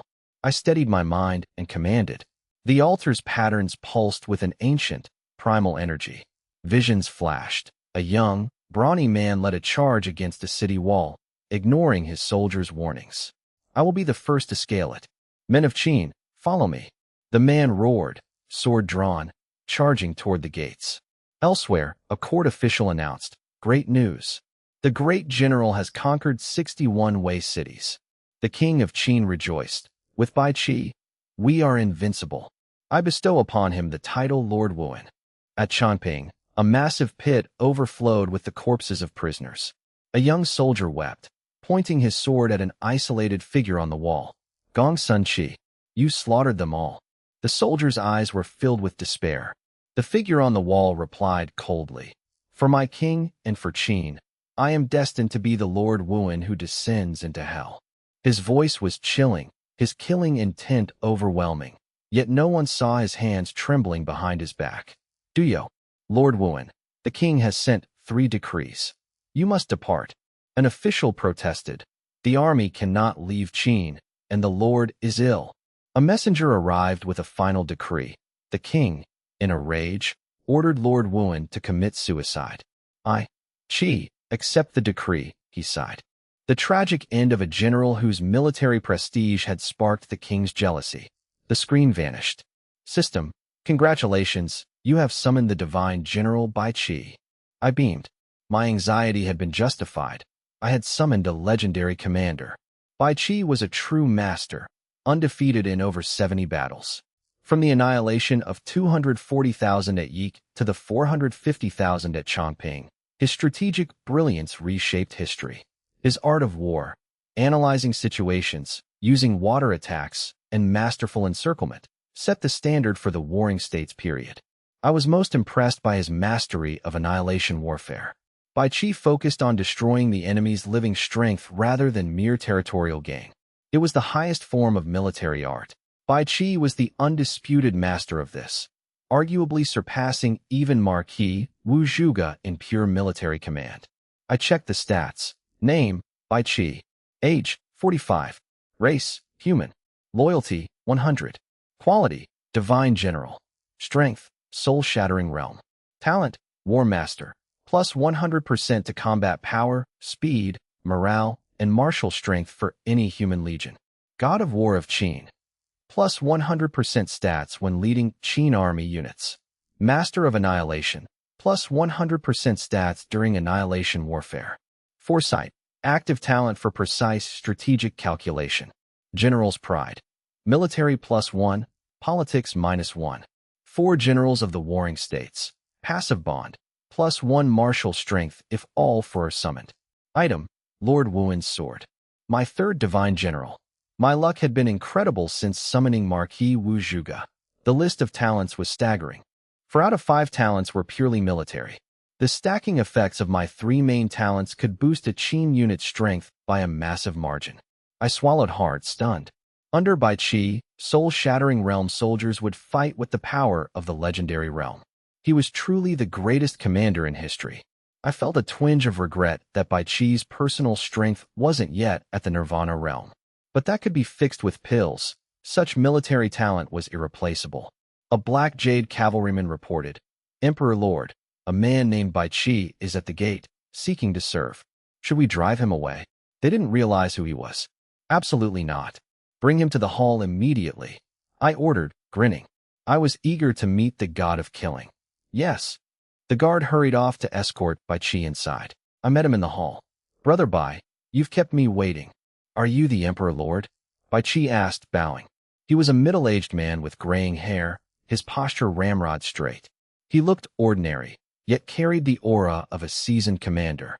A guard scolded him for his bluntness, but I waved it off. Bai Qi's general's pride meant he lacked political tact, focusing entirely on war. They spoke for hours, and Bai Qi pledged his loyalty. I arranged for his quarters and servants. Bai Qi requested to stay with the Black Jade Cavalry to observe their drills. I agreed, sending him to meet Su Ba and Su Jiu. As I prepared to study the Qin army blueprints, Ying'er and Princess Mingzhu arrived. "Emperor Lord, young master." Fragrant scents filled the hall as the Black Jade Cavalry silently withdrew. I smiled at the two beauties. "What brings you here?" "Emperor Lord, it is already the hour of the pig. You've been so busy with the general that you've forgotten to eat." Princess Mingzhu spoke softly, her eyes filled with affectionate concern. "Exactly. The sisters are all waiting for you to dine together," Ying'er added with a cute nod. The women had been waiting patiently while I discussed military strategy with Bai Qi. Su Hui knew that if they ate first, I would likely just grab a snack and return to my study. Thus, she insisted they all wait for me. It was a gentle but effective way to ensure I prioritized my health. "You haven't eaten yet?" I stood up apologetically. "My mistake. Let's go dine together." Touched by their patience, I felt guilty. How could I be wrong? Princess Mingzhu gently touched my arm. "You are the great emperor. You are never wrong." I met her gaze, seeing my own reflection in her clear eyes. To her, I was the greatest man in the world, and she loved me deeply. "You are right, my dear." I teased her nose. "I am not the emperor now, just your husband." I pulled Ying'er close. The word husband made both women blush and fall silent. In the dining room, a feast awaited. "You're finally here." Queen and Ying'er cooked this themselves. Military advisor Nian smiled, pulling me to the head of the table. Su Huin, Su Huimi, Ying'er, Nian, Shangwanwaner, and Princess Mingzhu sat around me. This was home, and I was the head of the household. I smiled, picking up my chopsticks. "It's been a while since I've had Huayin's cooking." "Delicious," I praised. Su Huin smiled, pouring me wine. "You're still like a child." Away from the court, I enjoyed the rare, relaxed atmosphere with my women. Su Huayin's warmth put everyone at ease, though Su Huimi remained cold and reserved. Yet, both she and Shangwanwaner looked at me with hidden tenderness. One was dedicated to martial Tao, the other to silent service. After the meal, tea was served as midnight approached. "This Tianshan tea is my favorite. Huimi, try some." I spoke softly. Nian smirked mischievously. "Emperor Lord, it's late. Which concubine will you choose to serve you tonight?" The atmosphere turned intimate. The women looked down, shy yet expectant. Even the stoic Shangwanwaner felt her heart race. "How about?" My gaze landed on Princess Mingzhu. She blushed deeply, her neck turning pink. "No, we must change it up today." Nian teased. "Mingzhu always complains you're too strong, and she can't get out of bed until noon. She can't take much more." I chuckled awkwardly. "Sister Nian, stop it." Mingzhu cried out. Mingzhu was mortified that Nian had shared their private bedroom talk. "Fine, I'll choose someone else," I mused. Nian looked excited, enjoying the game. "I've decided. Tonight, it's you." My gaze locked onto Nian. The other women burst into laughter. Nian was stunned, then blushed furiously. "You brat. How dare you pick me?" Despite her brilliance, she panicked, her heart pounding at the thought of what awaited her. "I am the emperor. Why can't I?" I grinned. "It's decided. Let Mingzhu rest, and let Sister Nian set an example." The women cheered, laughing as they huddled together. Nian, overwhelmed with shyness, stomped her foot and fled the room. She ran away. Don't worry, she can't escape me. I laughed. I strode out and headed straight for Nian's chambers. A quiet moment passed. A quiet moment passed. The military advisor could not escape the emperor's grasp. The next morning, I emerged from Nian's quarters looking refreshed. Ying'er smiled, taking a basin of water inside to tend to Nian. Come eat breakfast. Su Huyen called out from the courtyard, reminding me of our time at the Su prince's estate. After breakfast, I returned to my study to review the troop blueprints for the Qin army. Qin Army Troop Blueprint, a large-scale legion design, requires a level 0 barracks. Converts commoners into Qin soldiers at the cost of 1 public support energy per unit. Cap, 1 million. Includes strong crossbowmen, heavy infantry, charioteers, and conventional cavalry. Cost, 200,000 public support energy. This blueprint covers elite Qin units. While conventional cavalry isn't traditionally Qin, the system added them for versatility while retaining the iconic charioteers. These 4 branches represent the core of the Qin military. Strong crossbowmen excel at ranged combat, their fire enhanced by Gang Chi to mimic Gatling-style suppression. Heavy infantry, clad in bronze armor and wielding massive swords, dominate frontline assaults. Charioteers consist of 3 men per chariot, driver, spearman, archer, with 2 to 4 horses. They provide devastating frontal shock power, though they lack the maneuverability of cavalry. Conventional cavalry was added by the system to optimize field encirclement and flexibility. They are superior to light scouts or horse archers, but slightly less powerful than heavy shock cavalry. All 4 branches gain significantly increased combat effectiveness when bolstered by the martial Dao practitioners Gang Chi. I was thrilled by the 1 million soldier cap. With 2 million public support energy remaining, I had more than enough to forge the first complete Qin Legion. Though newly created troops start weak, Bai Qi's military talent will ensure their rapid growth and overall combat efficiency. A great general paired with a legendary legion. This is the true meaning of military expansion. I deposited the blueprint into the virtual barracks, eager to forge my world-conquering army upon returning home. Come in, I called out. A black jade cavalry warrior entered and bowed respectfully. Tell Yang Mingwei, Su Ba, and Su Jiao to hand over Xinjiang city affairs to the 3rd elder. We return home in 2 days. I spoke firmly, needing to return to handle Imperial matters. Understood, the guard replied. The guard exited to coordinate the handover with the Jinya forces. Yang Mingwei dispatched Jinyui to contact Guoda and Qinchu in the Yanhuang Empire, ordering them to prepare supplies for Xinjiang city and select 1 million elite recruits for me to promote upon my return. 7 days later, the handover of Xinjiang city was largely complete. I had been too busy shuttling between the study, barracks, and council hall to spend time with my women, and Nian Xingyi had become uncharacteristically shy. After our night together, I had left her exhausted. She had spent the last few days acting like a timid, obedient wife. On the 8th day, General Huang Zhongyi arrived with crimson airships to escort the emperor, bringing supplies and young talents from the capital to bolster Xinjiang city. The 13 great families of the capital had been trading profitably with Zhuge Liang in the northern frontier for months. Upon hearing that Xinjiang city was the emperor's chosen martial sect, the family elders decided to send their youngest sons there. They provided not just men, but servants, gold, resources, and energy, or delighting the 3rd elder and easing the burden on the national treasury. The demon servants were incredibly convenient to utilize. I didn't need to drop hints. A single command ensured the officials and noble clans would exhaust every effort to support my decisions. To have everyone fight desperately wherever I pointed. This was the ultimate achievement for an emperor. While Yanhuang's national strength might lag behind the top 10 races, its unity and cohesion far surpassed any other empire on the 4 Directions continent. This was all thanks to the power of the demon contract. I, my women, thousands of black jade cavalry, and various alien nobles boarded the airships, departing Xinjiang city amidst the cheers and reluctant gazes of the populace. On the city walls, the golden dragon flag bearing the characters Yanhuang fluttered in the wind. As the airships drifted away, the city and the flag vanished from my sight. The crimson airships covered the 2-month horse journey in just 1 week, proving their status as the most iconic and powerful war machines of the human empire. Upon returning to Yinhuang, I ignored the pomp of the officials, landed directly at the training grounds, sent my women to the palace, and immediately convened a court assembly. I had no time for empty rituals when there was so much work to be done. The alien noble captives were handed over to the city guards. For them, it was merely a change of prison.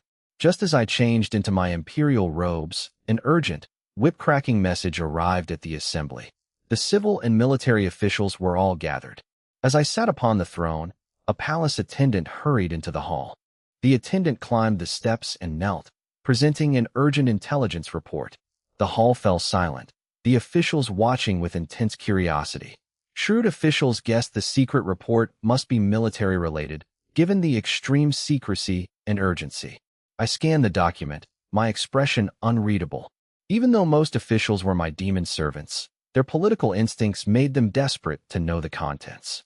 "Read it," I commanded, handing the report to the attendant. The attendant read aloud. "Reporting to the Emperor, our agency has discovered that over 10 alien nations, including the Orc Empire and Wing Tribe Empire, are terrified by the recent True Dragon manifestation. They are holding secret talks to plot against Yinhuang. I have personally investigated further. Please be vigilant." Commander of Jinyue, Yang Mingwei. Yang Mingwei had not returned with the airships, instead leading 5,000 Jinyue to infiltrate various human and alien capitals. The report was brief but carried heavy implications. First, the officials now confirmed that I was indeed the human emperor whose true dragon aura had shaken the eastern continent. Second, the alien nations were plotting against Yinhuang. This was an overt move, a Yang strategy. The aliens would not sit idly by while Yinhuang rose. They would test the empire, potentially leading to war. These secret talks were the first step in probing Yinhuang's resolve. The officials erupted in indignation. Wolfish ambition. They go too far. Do they intend to form a 100 tribes alliance and repeat the invasion of 3,000 years ago? The civil officials were equally enraged. The military generals roared, demanding a war to uphold human dignity. 3,000 years ago, the Changtian Empire had suffered such a siege. Only the sacrifice of the Su prince's mansion's war god and his Black Jade cavalry had bought the humans time before the invaders turned on each other, allowing for a counterattack. Though a past event of the Changtian Empire, it remained a recorded humiliation in Yinhuang's history. The prospect of a new alliance filled the officials with anger and urgency. I raised a hand, and the hall fell silent, waiting for my command. I asked indifferently, "Do my ministers have any insights on this?" The officials were confused. Why did the emperor seem hesitant to go to war? They wondered if their usually domineering emperor intended to yield to the alien races. It made no sense. With the true dragon aura, he had no reason to fear them unless the top 10 races united. The officials pondered, even the pro-war faction unsure of my true intentions. They looked toward Huang Zhongyi and Qin Kun, the most prominent representatives of the civil and military officials. One was a general who served under Su Long, the other a trusted civil official. The court waited for their guidance to gauge the emperor's stance. Feeling the pressure, Huang Zhongyi smiled bitterly and remained silent, refusing to be the first to speak. Despite his high rank, he held little real power. The true military might was tied up. Su Long and the Su family Iron Guards were at the northern frontier, while Gao Shun was suppressing rebellions and training the 100,000-strong new army. Knowing his standing with me, Huang dared not speak rashly. Qin Kun, however, had no such reservations. He stepped forward, knelt, and declared, "I have a memorial to present." "Granted." I gestured softly. "Wenchang, speak your mind." I valued Qin Kun, whose talent for counsel made him a rare and beneficial official. I believe the court's previous sentiment is misguided. The empire must not ignite the flames of war now. Qin Kun stated sternly. A hot-headed general interrupted. "What do you mean? The 100 tribes are forming an alliance. If we sit idle, we invite our own destruction." The officials were all demon servants loyal to the emperor. They couldn't understand why Qin Kun would suggest yielding. "So you believe we should fight?" Qin Kun asked calmly. The general knelt and shouted, "Yes, Emperor. We must strike first to crush their conspiracy, The general proposed using the Imperial army to destroy one nation as a warning to the rest. I remained silent, while Chun Kun sneered. Fight? With what?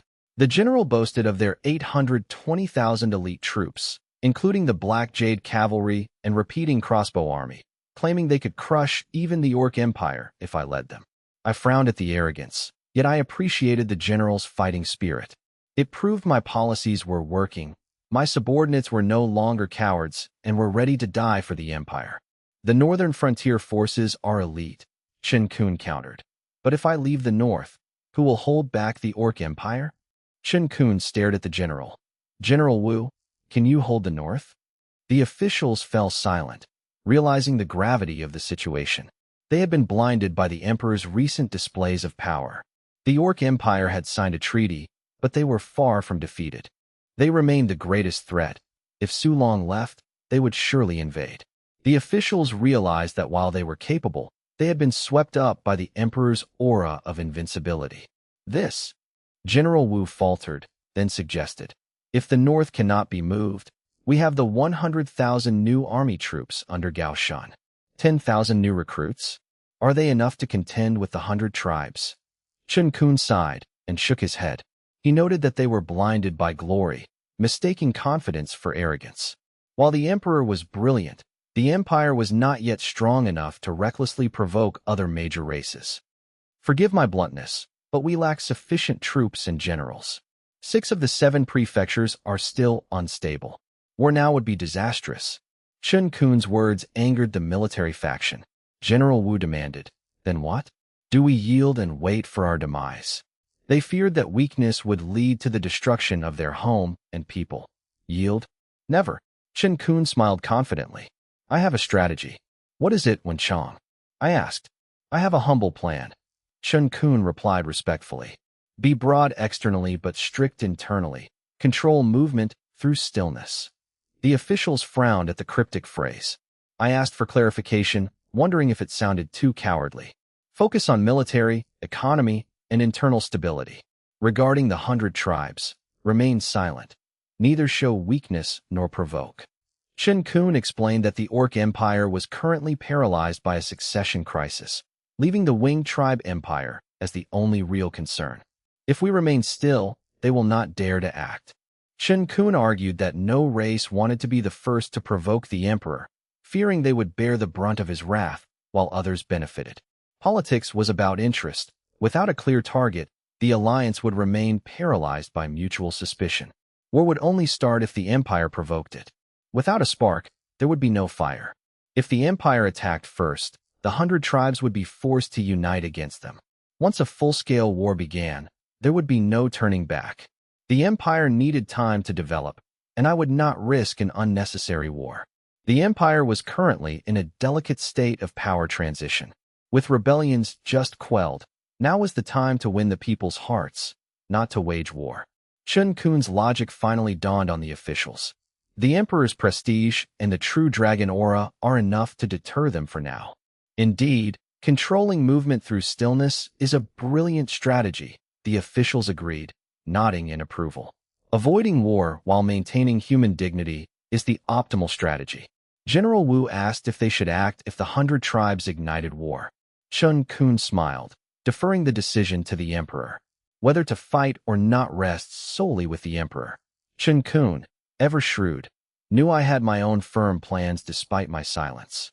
Chun Kun bet that the emperor was merely using the officials to refine his own existing strategy. I chuckled, calling Chun Kun cunning for deflecting the question back to me.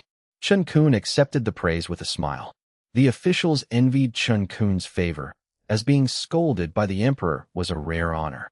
I told General Wu that if the 100 tribes attacked, I would fight. I acknowledged Chun Kun's strategy, but noted I would make adjustments. I declared that while the Yanhuang Empire currently lacked elite troops, it wouldn't for long. I intended to show these non-human entities my true strength. The officials braced themselves, realizing the emperor was about to act against the 100 tribes. I summoned Huang Zhongyi to report on the new army reserves. Huang Zhongyi confirmed that 1 million new recruits had been raised across the 7 prefectures and were gathering in the capital. I demanded a timeline for their arrival. Huang Zhongyi explained that arrival times varied, ranging from 3 to 5 days. I dismissed him and ordered Bai Qi to be brought before the court. Bai Qi, a middle-aged general, entered the hall armed and knelt before the emperor. Observers were shocked that he was permitted to carry weapons into the throne room. I appointed Bai Qi as Grand General, equal in rank to Su Long, and ordered the 1,000,000 new troops to be handed over to him. Huang Zhongyi acknowledged the order with a tremor. The officials were stunned by the immense trust placed in this unknown general. Those privy to my plans remained silent, signaling their acceptance of the appointment. They recognized that the Yanhuang Empire was effectively my personal domain.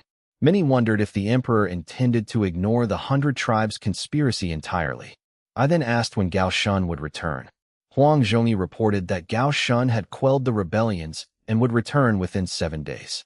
I ordered Gao Shun to report to me upon arrival. I planned to upgrade Gao Shun's 10,000 troops using the barrack system. With no other major business, the court prepared to disperse. Just as they thought the matter was closed, I called for Chen Kun. Chen Kun stepped forward. I announced that with Su Huin and Su Huimi now in the capital, I would fill the vacant empress positions. I ordered a grand wedding in 1 month, naming the sisters as dual empresses, and commanded Chen Kun and Guoda to invite all human and alien nations. The officials were shocked. They realized the wedding was a strategic move to seize the initiative from the 100 Tribes. They bowed in obedience. Chen Kun and Guoda accepted the task. I stared at Chen Kun, telling him to deliver a message to the Orc and Wing tribe empires. The message: if they had grievances, they must swallow them. If they failed to attend the wedding, Bai Qi's 1,000,000-strong army would be their answer. I dismissed the court, emphasizing that every word must be delivered accurately. The court was stunned by the emperor's overwhelming dominance. They realized I was far more aggressive than the war faction, using the wedding to force the 100 Tribes into my trap. Chen Kun vowed to carry out the order. He understood that I preferred a show of force over cold indifference. The emperor was betting that the alien races feared starting a war, while keeping his own hidden cards ready. Bai Qi stood expressionless, his hand gripping his sword tightly. He hungered for the battle that would prove his reputation as the god of killing. News of the emperor's wedding spread throughout the capital. The citizens were ecstatic about the dual empress announcement. They speculated whether God of War Su Long would return for the event. Most doubted it, given the Orc Empire's internal power struggles and vigilance. They lamented the Su family's dedication to the nation over family affairs. Businesses across the capital announced free services to celebrate. Various establishments joined in the festivities. The city was in high spirits, and even the Jinyui and city guards allowed the public's open discussion. My tolerance for my subjects was legendary, a rarity in a feudal society. The news reached all 7 prefectures within days. Local governors and commanders began preparing gifts for the emperor. Chen Kun's team dispatched envoys to deliver the wedding invitations to all nations. I waited in the capital as the situation unfolded. Chen Kun kept the Su sisters busy with wedding preparations, strictly preventing them from meeting the emperor. Following Yanhuang Empire customs, the couple could not meet before the wedding. With me away, Chen Kun used the noble women to enforce this separation. I found the situation amusing. I missed seeing their shy expressions, but knew they weren't going anywhere.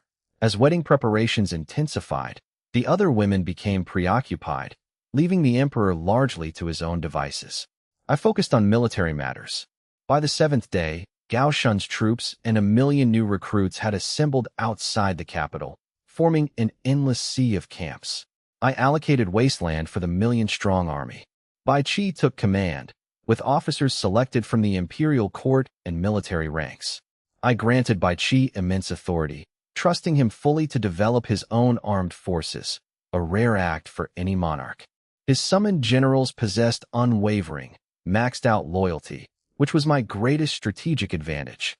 This absolute trust allowed me to maximize every general's potential. On the 8th day, I ordered Gao Shun into the capital, installing a level 2 barracks at the training grounds to enhance the martial prowess of my 100,000 soldiers. I spent 100,000 public support energy to upgrade the Traversing Camp blueprint, expanding its capacity to 100,000. The original 800 Traversing Camp warriors became Gao Shun's personal guard, while the 100,000 regular soldiers were upgraded to peak solidification realm. Unsatisfied, I spent another 500,000 public support energy to further upgrade the 100,000 troops to the 5th stage of the Ninghan realm.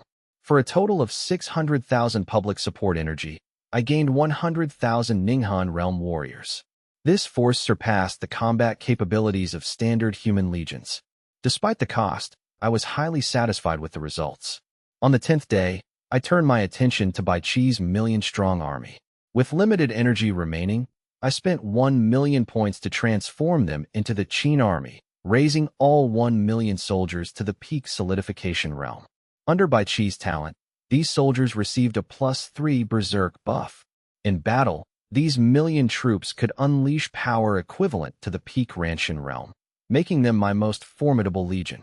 The force comprised 300,000 crossbowmen, 400,000 heavy infantry, 100,000 charioteers, and 200,000 cavalry.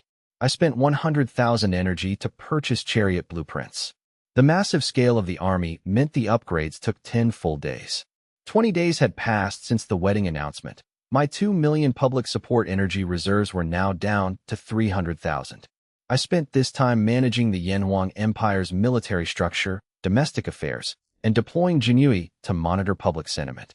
Managing the 7 counties of the Yuanfang Empire, despite their size, proved exhausting. Balancing livelihood, economy, and military policy according to local customs was a daunting task for any ruler. Fortunately, my loyal ministers shared the burden, preventing me from collapsing under the pressure. While I worked, the rest of the Eastern continent was in an uproar over my wedding announcement. The reaction was not one of celebration, but of fury. The alien races were insulted by the arrogant tone of the human emperor's invitation. They viewed the wedding as a thinly veiled military threat and feared it might provoke a unified response from the 100 clans. They mocked the human emperor, refusing to acknowledge his status. The kobolds were particularly incensed, tearing up the invitations. Many refused to attend, questioning if the human emperor's title held any legitimacy among the 100 clans. They viewed the humans as arrogant and believed they had forgotten the lessons of the Great War centuries ago. They urged for a coalition to ignore me, dismissing the Yuanfang Empire as a dying entity. Empires including the Kobold Duchy, Troll, Naga, Ogre, and Dark Knight empires openly defied the invitation. The Ogre Empire even detained a Yuanfang envoy, who was only saved by a covert Jinui rescue. These races, blinded by their perceived superiority, refused to believe in the power of the true dragon aura, hoping to crush the humans back into submission. Conversely, smaller human duchies remained strangely silent, baffling the alien observers.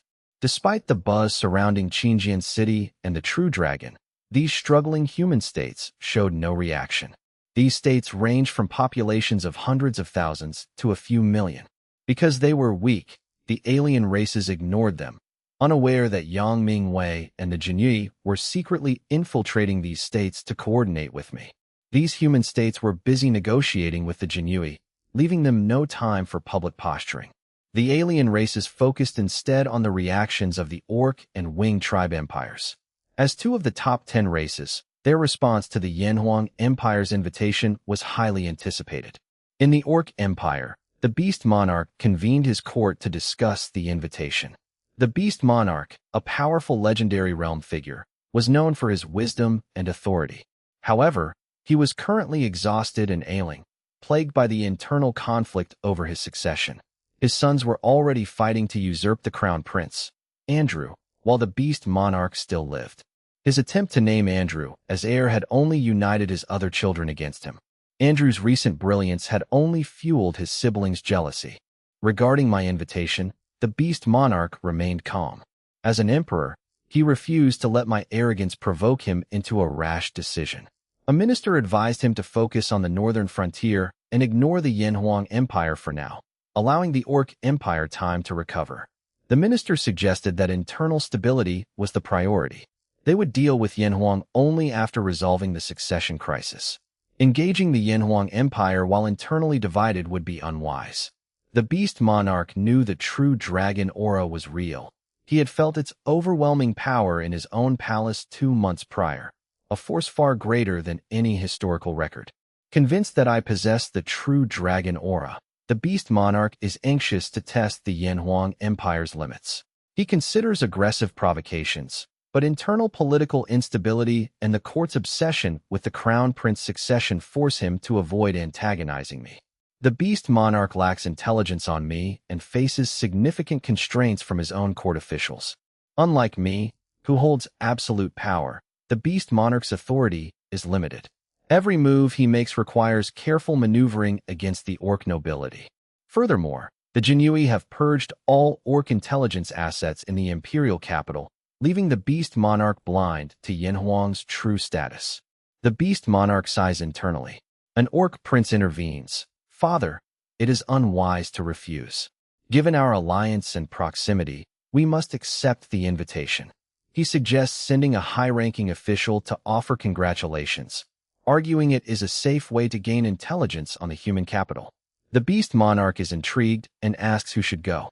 He realizes this is a perfect opportunity to infiltrate the capital and gather accurate intel. The prince suggests Andrew, citing his previous experience and success in the human capital. The prince smiles insidiously at the silent Andrew. His motive is transparent: to exile Andrew and seize support from the nobility. The beast monarch hesitates, asking Andrew if he is willing. Though he favors Andrew, he knows sending him away will weaken his position in the succession struggle, yet he deems him the most suitable envoy. Andrew smiles and bows, gracefully accepting the mission. Good. The eldest prince gloats, praising Andrew's reasonableness. Andrew finds his brother's arrogance amusing. He thinks, if I don't leave, how can the show begin? How can my master's plan proceed? Some are born fools, believing they have the upper hand while being mere pawns in another's game. Andrew looks at his brother with pity.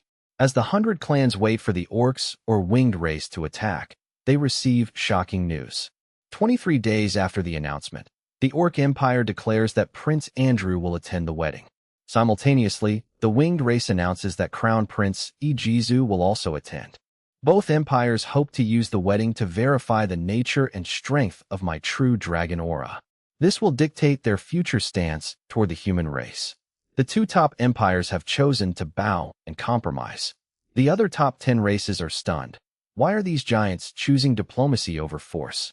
The Orc and Winged Empire's submission silences the calls for war across the eastern continent. If the strongest powers have yielded, the rest realize their protests are futile. The 100 clans are forced to reconsider their stance on the wedding. To go or not to go? Despite the major powers shift, the Dark Knight race and the Ogre Empire remain defiant. They refuse to attend, viewing the humans as unworthy. The Ogres threaten to trample the Yanhuang Empire on the wedding day, staying true to their hostile nature. The Dark Knight race, harboring deep grudges from past conflicts, also refuses to participate.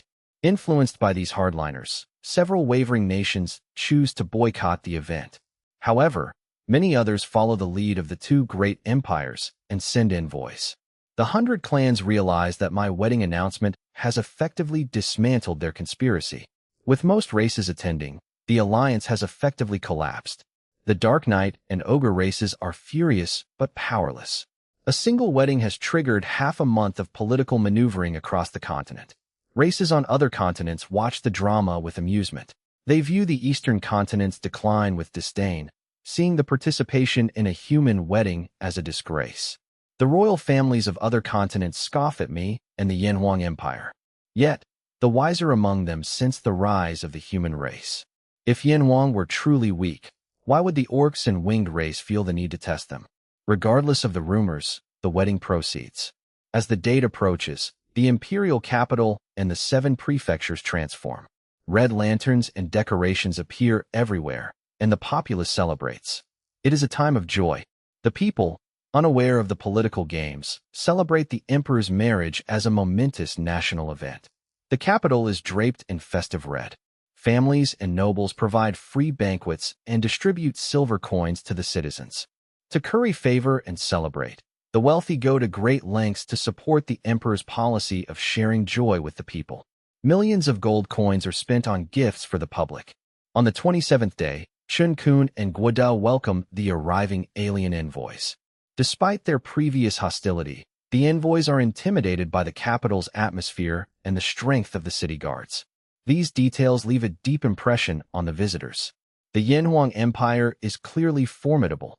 Even their patrolling city guards are at the Ninghan realm. Such strength is usually reserved for the top 10 races. The envoys drop their arrogance and adopt a respectful demeanor toward Qin Kun and Guada. As the wedding is still days away, they cannot yet meet me. Under the old Qingtian Empire, an emperor would have been eager to host such a gathering. A typical human emperor would have been overwhelmed with pride to receive these envoys as honored guests. I, however, despised all alien races. Foreign envoys were told to wait for the wedding ceremony to catch a glimpse of the human emperor from afar. Few were truly qualified to meet me. Frustrated, the envoys could only dispatch servants to gather intelligence on me within the capital. Some envoys, distrusting their servants, took to the streets themselves to observe the empire and probe for information. Everywhere they turned, they heard only praise for me. Our emperor is a true hero, the next god of war, the bane of the orc and winged empires, and the protector of Yanhuang.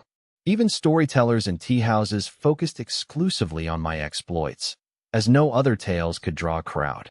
After a full day, the envoys found no useful information regarding the true dragon aura. The Kobold envoy and his entourage felt the most humiliated, constantly subjected to the citizens' stares and whispers.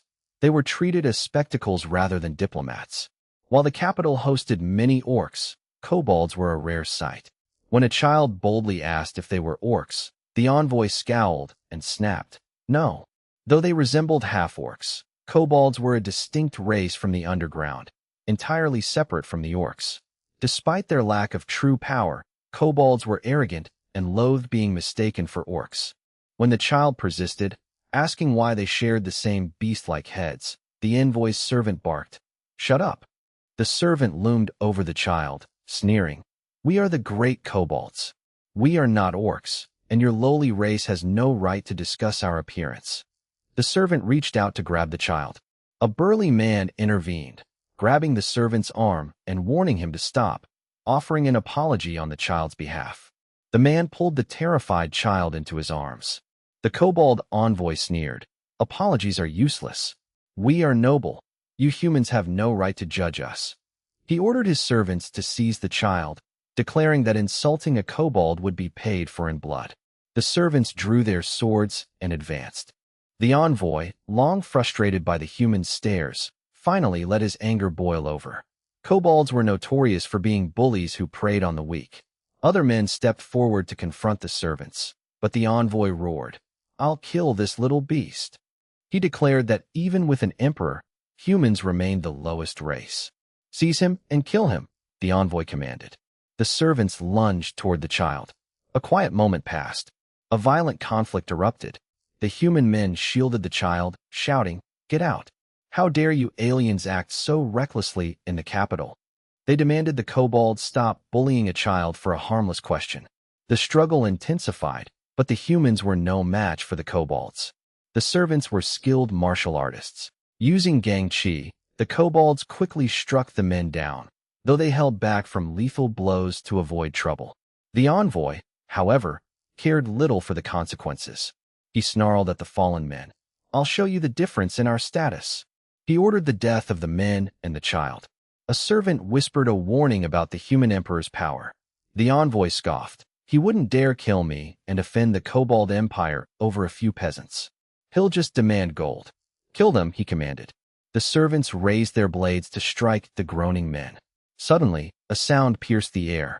A sharp projectile flew from the end of the street. It struck true. An arrow pierced the servant's skull, dropping him instantly. "Who goes there?" The remaining kobolds panicked, screaming about assassins. The arrogant kobolds assumed an assassination plot, while the citizens realized help had arrived. They doubted it was the city guards, who wouldn't kill in the streets. The emperor had dispatched his top generals to patrol the capital. They wondered which general had intervened. A rider appeared, followed by a phalanx of heavy infantry.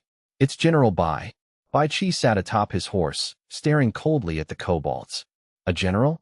The envoy, relieved it was only a human, stepped forward and demanded to know why Bai Qi had attacked his servant. Bai Qi ignored him, ordering his men to tend to the injured citizens. The Qin soldiers laughed at the envoy's accusation of assassination. The envoy flushed with rage, feeling his dignity insulted. He threatened to report them to the emperor. Bai Qi looked at him with contempt. You think the emperor will listen to you? Bai Qi's deputy mocked. This is the Yanhuang capital. How dare you act so arrogantly? Ridiculous. The envoy claimed he was a guest who had been provoked by peasants, insisting his actions were justified. The citizens shouted, General, he's lying. He tried to kill a child for a simple question. Where is the child? Bai Qi asked coldly. Come, Ying'er, tell the general the truth. Bystanders brought out a terrified child, who remained deathly pale and mute, paralyzed by fear. Umph. A bunch of lowly commoners, the Kobold envoy sneered, confident the boy wouldn't dare speak. Bai Qi dismounted and scooped the child up. Sir, the boy is Ying'er, an orphan of northern frontier warriors living in my mansion. He's terrified of aliens, a bystander explained. The crowd watched anxiously. My mansion fully supported all such orphans, funded by the national treasury. Bai Qi looked at Ying'er, who clung to his arm, trembling and refusing to look at the Kobold envoy. For a child so young, not crying out was already a sign of resilience. Silly child, your father killed aliens. Why are you so timid? Bai Qi asked gently, patting his head. My father said I must grow up to fight them. I'm not afraid. I just want to learn martial arts at the mansion so I can be strong later. Ying'er stammered, his face flushing red. Despite his words, his small body continued to shake. General Bai, stop coddling that brat. You killed my servant. We need to settle that debt. The Kobold envoy barked impatiently. Even surrounded by the Qin army, he remained arrogant. He believed, based on historical precedent, that I would never dare harm an alien envoy. What's your rush? How do you want to settle this? Bai Qi's deputy general snapped. The soldier who killed my servant must commit suicide and pay me 50 million gold coins, or I'll report this to the Emperor Lord, the Kobold demanded. The envoy sneered, feeling untouchable. You bastard. The crowd seethed with rage. Under my policies, humans were the most noble beings in the Yanhuang Empire. All aliens were considered inferior.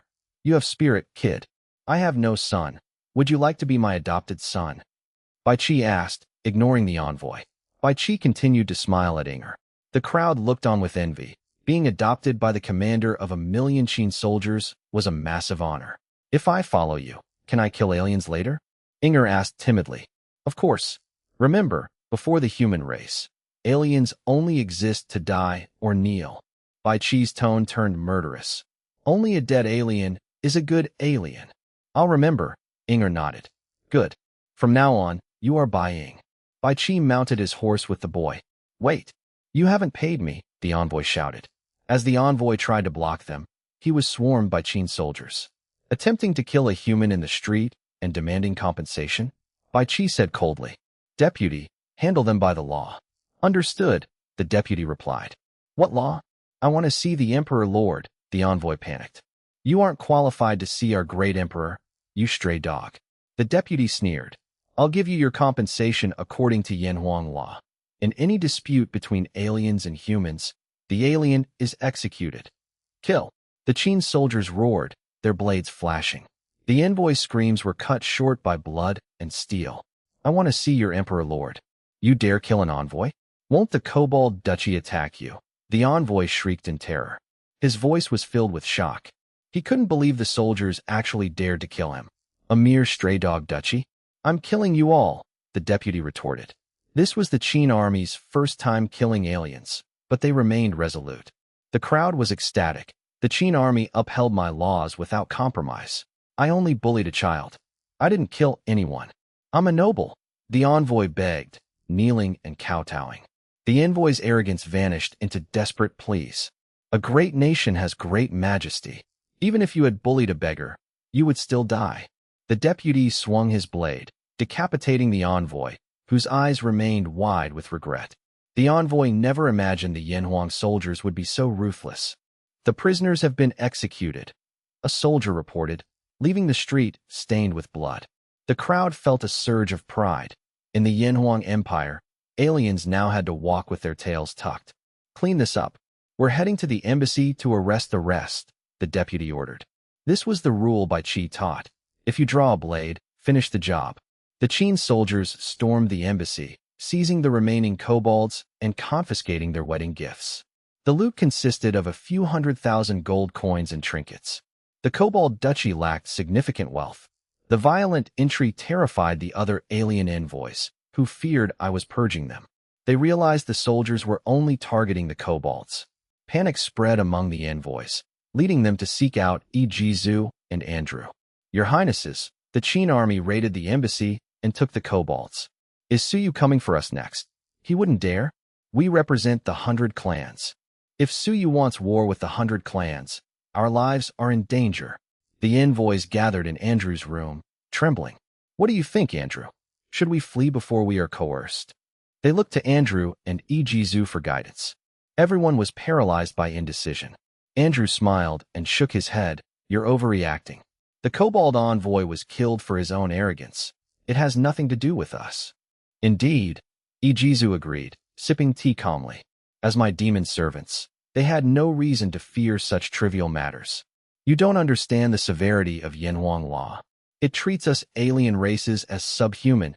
It's inhumane, an alien race envoy complained. The envoys wanted to leave the Imperial capital to organize a 100 tribes alliance against the Yuanfang Empire, but they hesitated because the two princes, Andrew and Yijizu, remained ambiguous. Severe? Which nation's laws aren't? Since you're on someone else's turf, stay in your residence to avoid trouble. As for the kobold, he deserved to die, Yijizu said coldly. Yijizu offered a cold, indifferent smile. The others chuckled awkwardly. While they knew the kobold was at fault, they were unwilling to accept the situation without the prince's support. Andrew softened the mood, smiling. Don't panic. I've summoned Qin Kun. We shall hear his explanations soon. Andrew is thoughtful. I want to see how Qin Kun justifies this. An envoy was executed in the street. This is outrageous. If he doesn't provide a satisfactory answer, I will report this to my Emperor Lord and make the Yuanfang Empire pay. Encouraged by Andrew, the envoys regained their arrogance. They perceived Qin Kun as weak and easily bullied.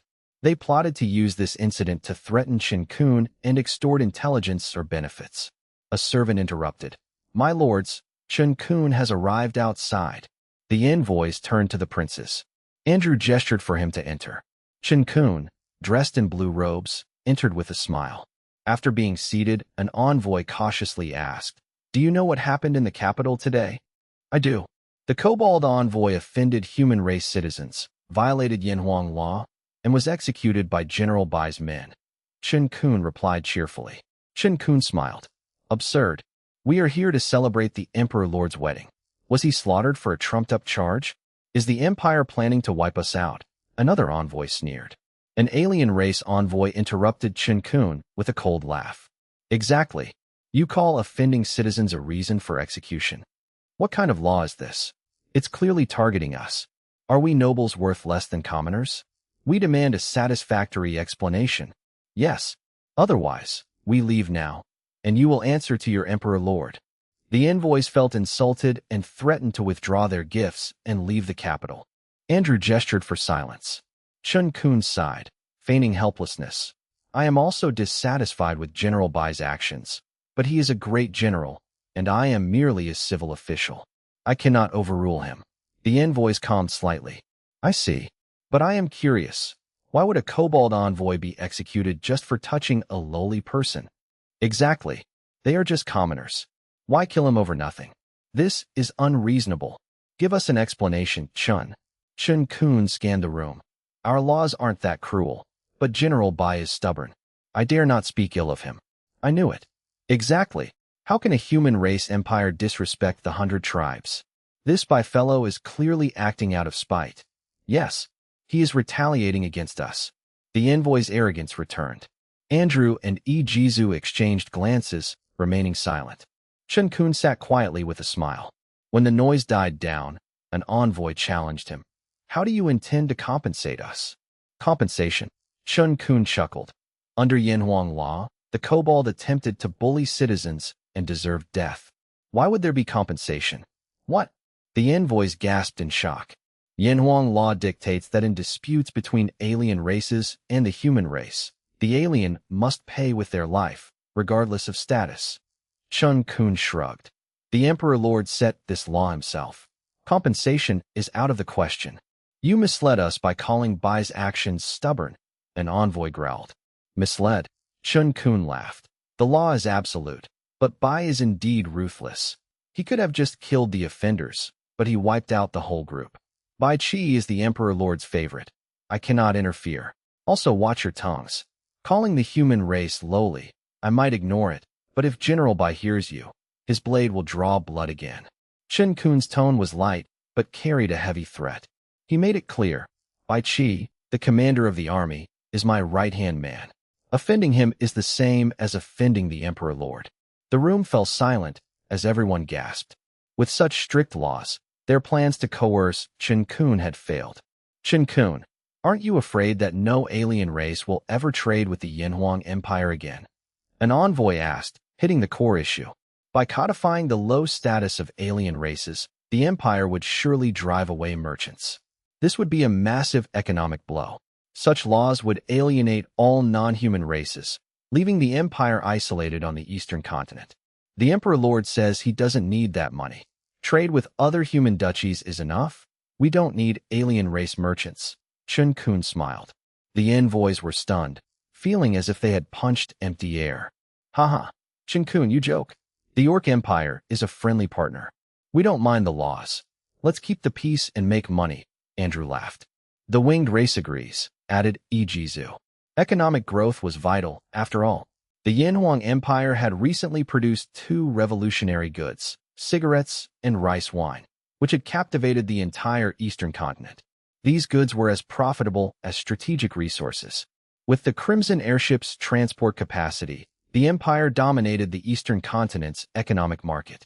If they wanted these goods, they had to swallow their pride and accept the Empire's laws. This was the power of holding a monopoly. They feared no economic sanctions. Business was meant to be peaceful, and as long as they didn't provoke the humans, merchants were safe. Yet, the envoys were humiliated, especially after the princes conceded. Chun, your laws favor humans and demean us. Aren't you afraid the 100 Tribes Alliance will raise a 1,000,000-strong army to attack you? An envoy stared at Chun Kun with a sinister smile. The atmosphere turned heavy. Andrew and Ijizu's eyes flashed with cold light as they set down their teacups. I tasked Chun Kun and the others with using my upcoming wedding to solidify the human race's status. When an envoy openly challenged them, the two felt immediate irritation. As demon servants and imperial princes, they knew cooperation with Yinhuang was inevitable. Those attempting to isolate Yinhuang were effectively stealing from their own plates. Heh. Chun Kun smiled calmly, setting down his tea. The 100 Tribes Alliance? My Yinhuang Empire just raised a 1,000,000-strong Qin army, and they are eager for glory. I'm just worried. Worried about what? Someone interjected. Chun Kun stood, staring directly at the envoy. I'm worried the 100 Tribes Alliance won't be enough for my 1,000,000 Qin soldiers to slaughter. Silence fell, with many exchanging looks of shock and horror. The envoy, previously threatening, turned pale with humiliation and anger, realizing the Yinhuang Empire's military might was far beyond their expectations. Chun Kun, once seen as a pushover, proved to be a formidable opponent. He scanned the now silent envoys with a cold smirk. The 100 Tribes Alliance was a joke. Chun Kun dropped his friendly facade, exuding a domineering confidence born from Yinhuang's rapid military expansion. Backed by such power, Chun Kun had the authority to silence any dissent. If they refused to submit, they could wait for the Qin army to march on their cities. Lord Chun, are you truly that confident? The envoy asked, his face flushed with frustration. He believed the alliance, representing the combined strength of 2 top-tier empires, should easily overwhelm Yinhuang. Confidence? Not necessarily. Chun Kun chuckled. But most of my Qin soldiers are at the Baisui realm. I wonder if that's enough to handle the 100 tribes. Under Bai Qi's command, the Qin army could reach the peak of the Ranshan realm. Chun Kun deliberately downplayed their true strength to maintain a strategic edge. The revelation of 1,000,000 Baisui realm soldiers sent the envoys into a frenzy. They gasped, faces turning deathly pale. Such a force was unheard of. Even for top empires, cultivating a single Baishui soldier was difficult, let alone a million. The financial and resource strain of such an army was immense. Yanhuang's Black Jade Cavalry was famous precisely because its 100,000 members were all Baishui realm. Only the Orc and Wing tribe empires possessed such power. Elsewhere, even elite units rarely exceeded the Ninghan realm. The envoy, trembling, turned to Andrew and Ijizu. Your Highnesses, what is your take on this? He hoped to provoke the Orc and Winged empires into a military alliance against the rising human threat. My take. Andrew smiled. Yanhuang's growth is a cause for celebration. I shall report this to my father and seek closer cooperation for the prosperity of the Eastern continent. The envoys were stunned. Andrew's diplomatic tone left them bewildered, especially given the centuries of conflict between the Orcs and Yanhuang.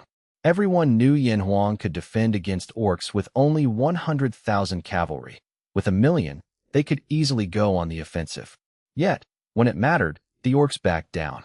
The envoy turned to Ijizu, desperate. And you, your highness? I have no opinion, Ijizu replied, his wings fluttering slightly. The Wing tribe was far removed from the conflict and felt no urgency. The envoy roared. If this army is real, the consequences are unacceptable. The sudden rise of the long-oppressed human race terrified them. The envoy desperately tried to rally the Orcs and Wing tribe to form the alliance. He believed a joint effort could crush Yanhuang. Andrew dismissed him. Why unacceptable? Unless you provoke them, why would they attack? Right, Lord Chun. As a demon's servant, Andrew prioritized my interests above all. Ijizu followed suit. With two major powers refusing to play along, my victory was assured. The envoy felt like a clown, humiliated by the two princes' refusal to isolate Yanhuang. He felt as though he had been slapped in the face. You are right, Prince Andrew. Chen Kun stepped forward. I know my word alone is insufficient. At the Emperor Lord's wedding, we will display our legions for all to see. You will also witness the Emperor Lord's true dragon aura then, Chen Kun added confidently.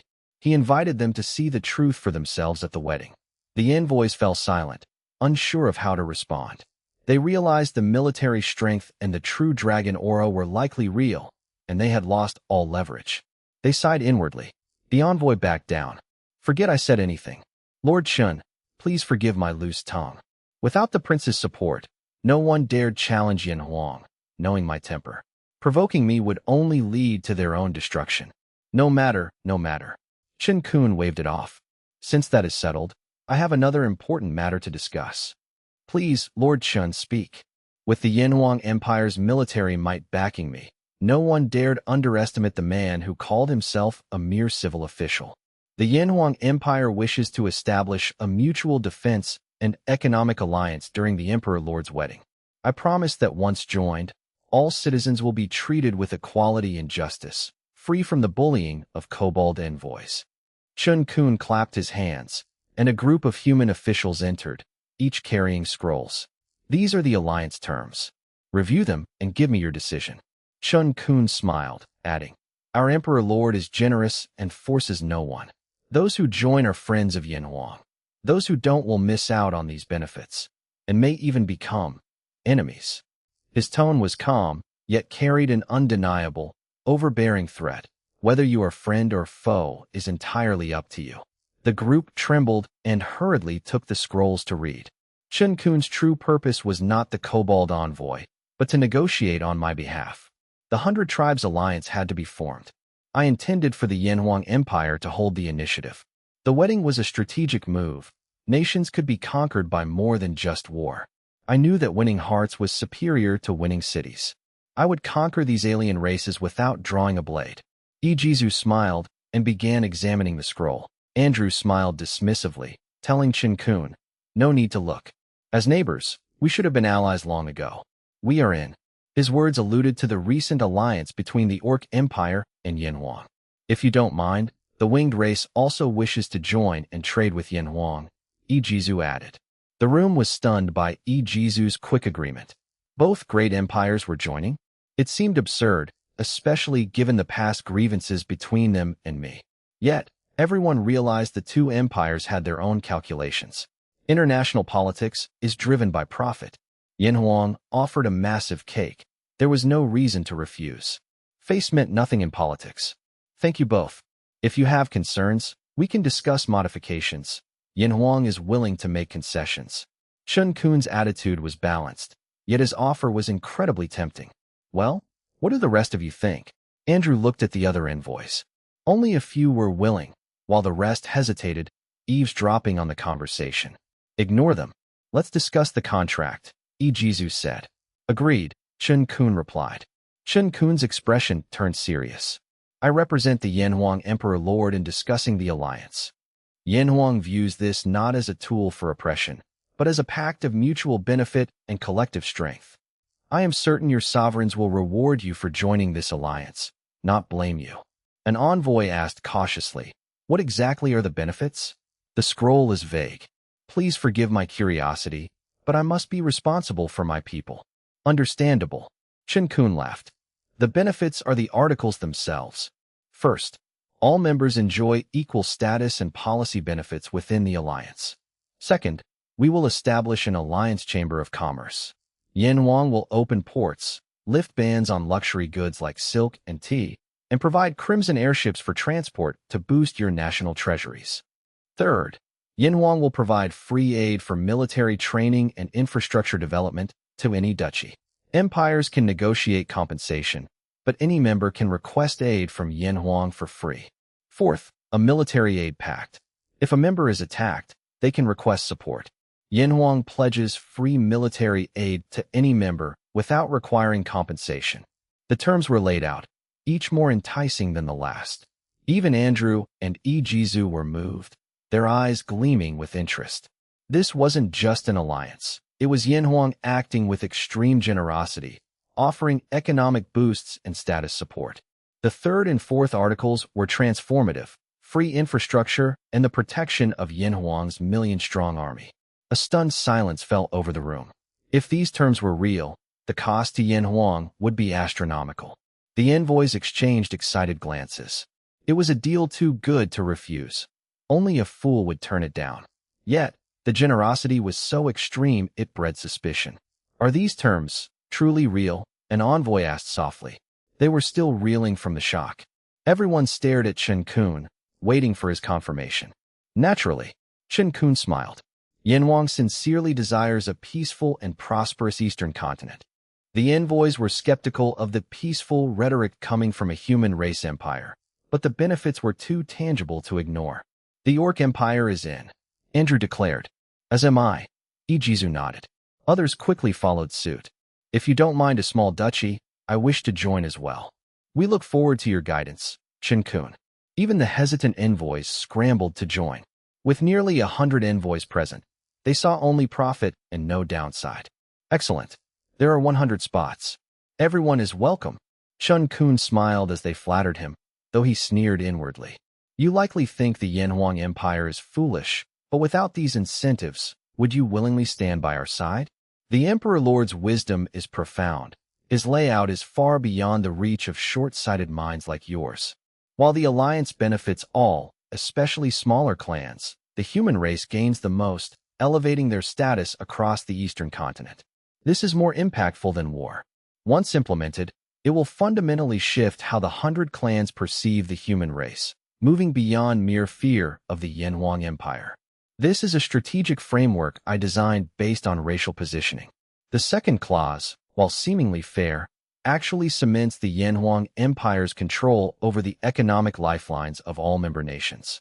The third clause allows the Yinhuang Empire to deploy Jinui agents under the guise of aid, establishing deep-seated influence within every participating duchy. The fourth clause creates military dependency, subtly transforming these nations into vassal states of the Yinhuang Empire, regardless of their ally status. On the surface, the Yinhuang Empire appears to be taking a loss. In reality, this alliance provides the perfect pretext for economic and military infiltration. Should any nation defy the Yinhuang Empire, they will face devastating, multifaceted sanctions. These sanctions can destroy a nation without a single soldier being deployed. This is my sugar-coated bullet. exploiting the 100 clans' arrogance to make them surrender their sovereignty willingly. With careful Jinui deployment and sufficient time, I can conquer the entire eastern continent without a war. This is my true goal. A direct military conquest would leave the Yanhuang Empire's strength severely depleted. I chose the path of least resistance to secure total control over the eastern continent. The Envoys, however, believe I am merely seeking protection and trying to prevent an anti-Yanhuang coalition. They mistake my strategic expansion for a defensive move meant to curry favor and boost my empire's prestige. This is the only logic they can find to explain my generosity. Even with this limited understanding, the Envoys are deeply impressed by me. This human emperor has turned his wedding into a masterstroke, seizing the initiative while offering terms no one can refuse. Only Chen Kun sneered internally. These people could never fathom the Emperor Lord's true, calculated intentions. The envoys began to deliberate. One envoy asked, "Lord Chun, now that we have joined, which nation will preside over the alliance's daily affairs?" Indeed, we need a leader to manage resources and the fine print of the treaty. And what are our obligations? Surely the Yanhuang Empire isn't just handing out free gifts. The envoys pressed for clarity on the alliance's structure and responsibilities. They were concerned about leadership, coordination, and the duties required of them. Benefits come with obligations, Chen Kun replied. The treaty is reciprocal. We must not oppress or wage war against our allies. We shall support one another in military, economic, cultural, and internal affairs. As for leadership, only Empire members have voting rights, while Duchy members enjoy the benefits without decision-making power. The alliance leader holds veto power and directs operations, but must also bear the greatest burden of responsibility, as outlined in the treaty. Chen Kun explained with a smile. The leader must make significant sacrifices to earn the trust of the others, a role only the Yanhuang Empire is positioned to fill. Many nodded, including Andrew and Jizu, impressed by the thoroughness of the plan. The proposal was impossible to reject. Powerful empires cared about status and leadership, while smaller duchies craved the growth opportunities. The treaty struck the perfect balance for both tiers of power. Lord Chun is truly thoughtful. We are convinced. The envoys felt relieved. The existence of constraints made the benefits feel more legitimate. Who shall be the alliance leader? Someone asked. This was the most critical question, as the leader would dictate the alliance's future. The envoys were cautious, as they had been authorized by their monarchs to make binding decisions. The leader shall be elected by the empire-level envoys present, provided you have the authority to represent your monarchs. Chen Kun replied smoothly. There were 7 votes in total: Yanhuang, Winged Tribe, Orc, Dark Elf, Three-Eyed, Elemental, and Half-Dragon. I propose the Yanhuang Empire take the lead. Jizu agreed, noting that no other nation had the resources to shoulder the leader's responsibilities. I agree. Representing the Beast Monarch, I vote for the Yanhuang Empire, Andrew added. The remaining envoys realized that while the leader had power, the cost was high, making Yanhuang the logical choice. They all cast their votes for the Yanhuang Empire. The envoys felt a sense of superiority in making such a major decision, a psychological thrill they couldn't resist. I thank you all on behalf of my Emperor Lord. Chen Kun invited them to a banquet at the Manhwa River to finalize the treaty details for signing. My Emperor Lord's wedding is in 7 days. I hope to present this signed treaty as a wedding gift. The envoys agreed readily, eager to finalize the prosperous arrangement. The envoys laughed, agreeing that signing the alliance was purely beneficial. With such a windfall, none refused.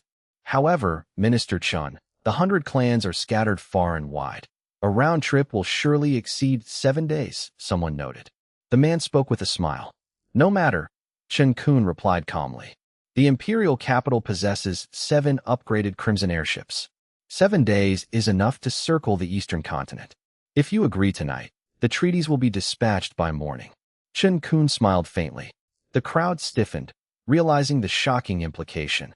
The Yanhuang Empire had further improved its Crimson airships. 7 days to traverse the continent. Such mobility was monstrous. They were relieved to be allies rather than enemies of the Yanhuang Empire. Many sighed inwardly. As for the Dark Knight and Ogre empires, who had been trampling on Yinhuang's dignity. The envoys now viewed them with disdain. With the 100 Clans alliance formed, Yinhuang had seized the initiative. Once my wedding concluded, those two clowns would face their end. There were no upgraded airships. These were merely gadgets I crafted using system blueprints in the blacksmith shop. Though simple, their power was undeniable. Chen Kun's casual mention had successfully intimidated their allies. That night, Chen Kun and Guo De chartered a boat on the Manhwa River to wine and dine the alien envoys. Only civil officials could stomach such hypocrisy. Yinhuang's military generals would have long since drawn their blades against these aliens. The banquet was a success, and the remaining alliance details were finalized. At dawn, 7 crimson airships departed, carrying the envoys' letters to their respective capitals. On the third day, the final court assembly of the month began. With the Emperor Lord's wedding approaching, the agenda was packed.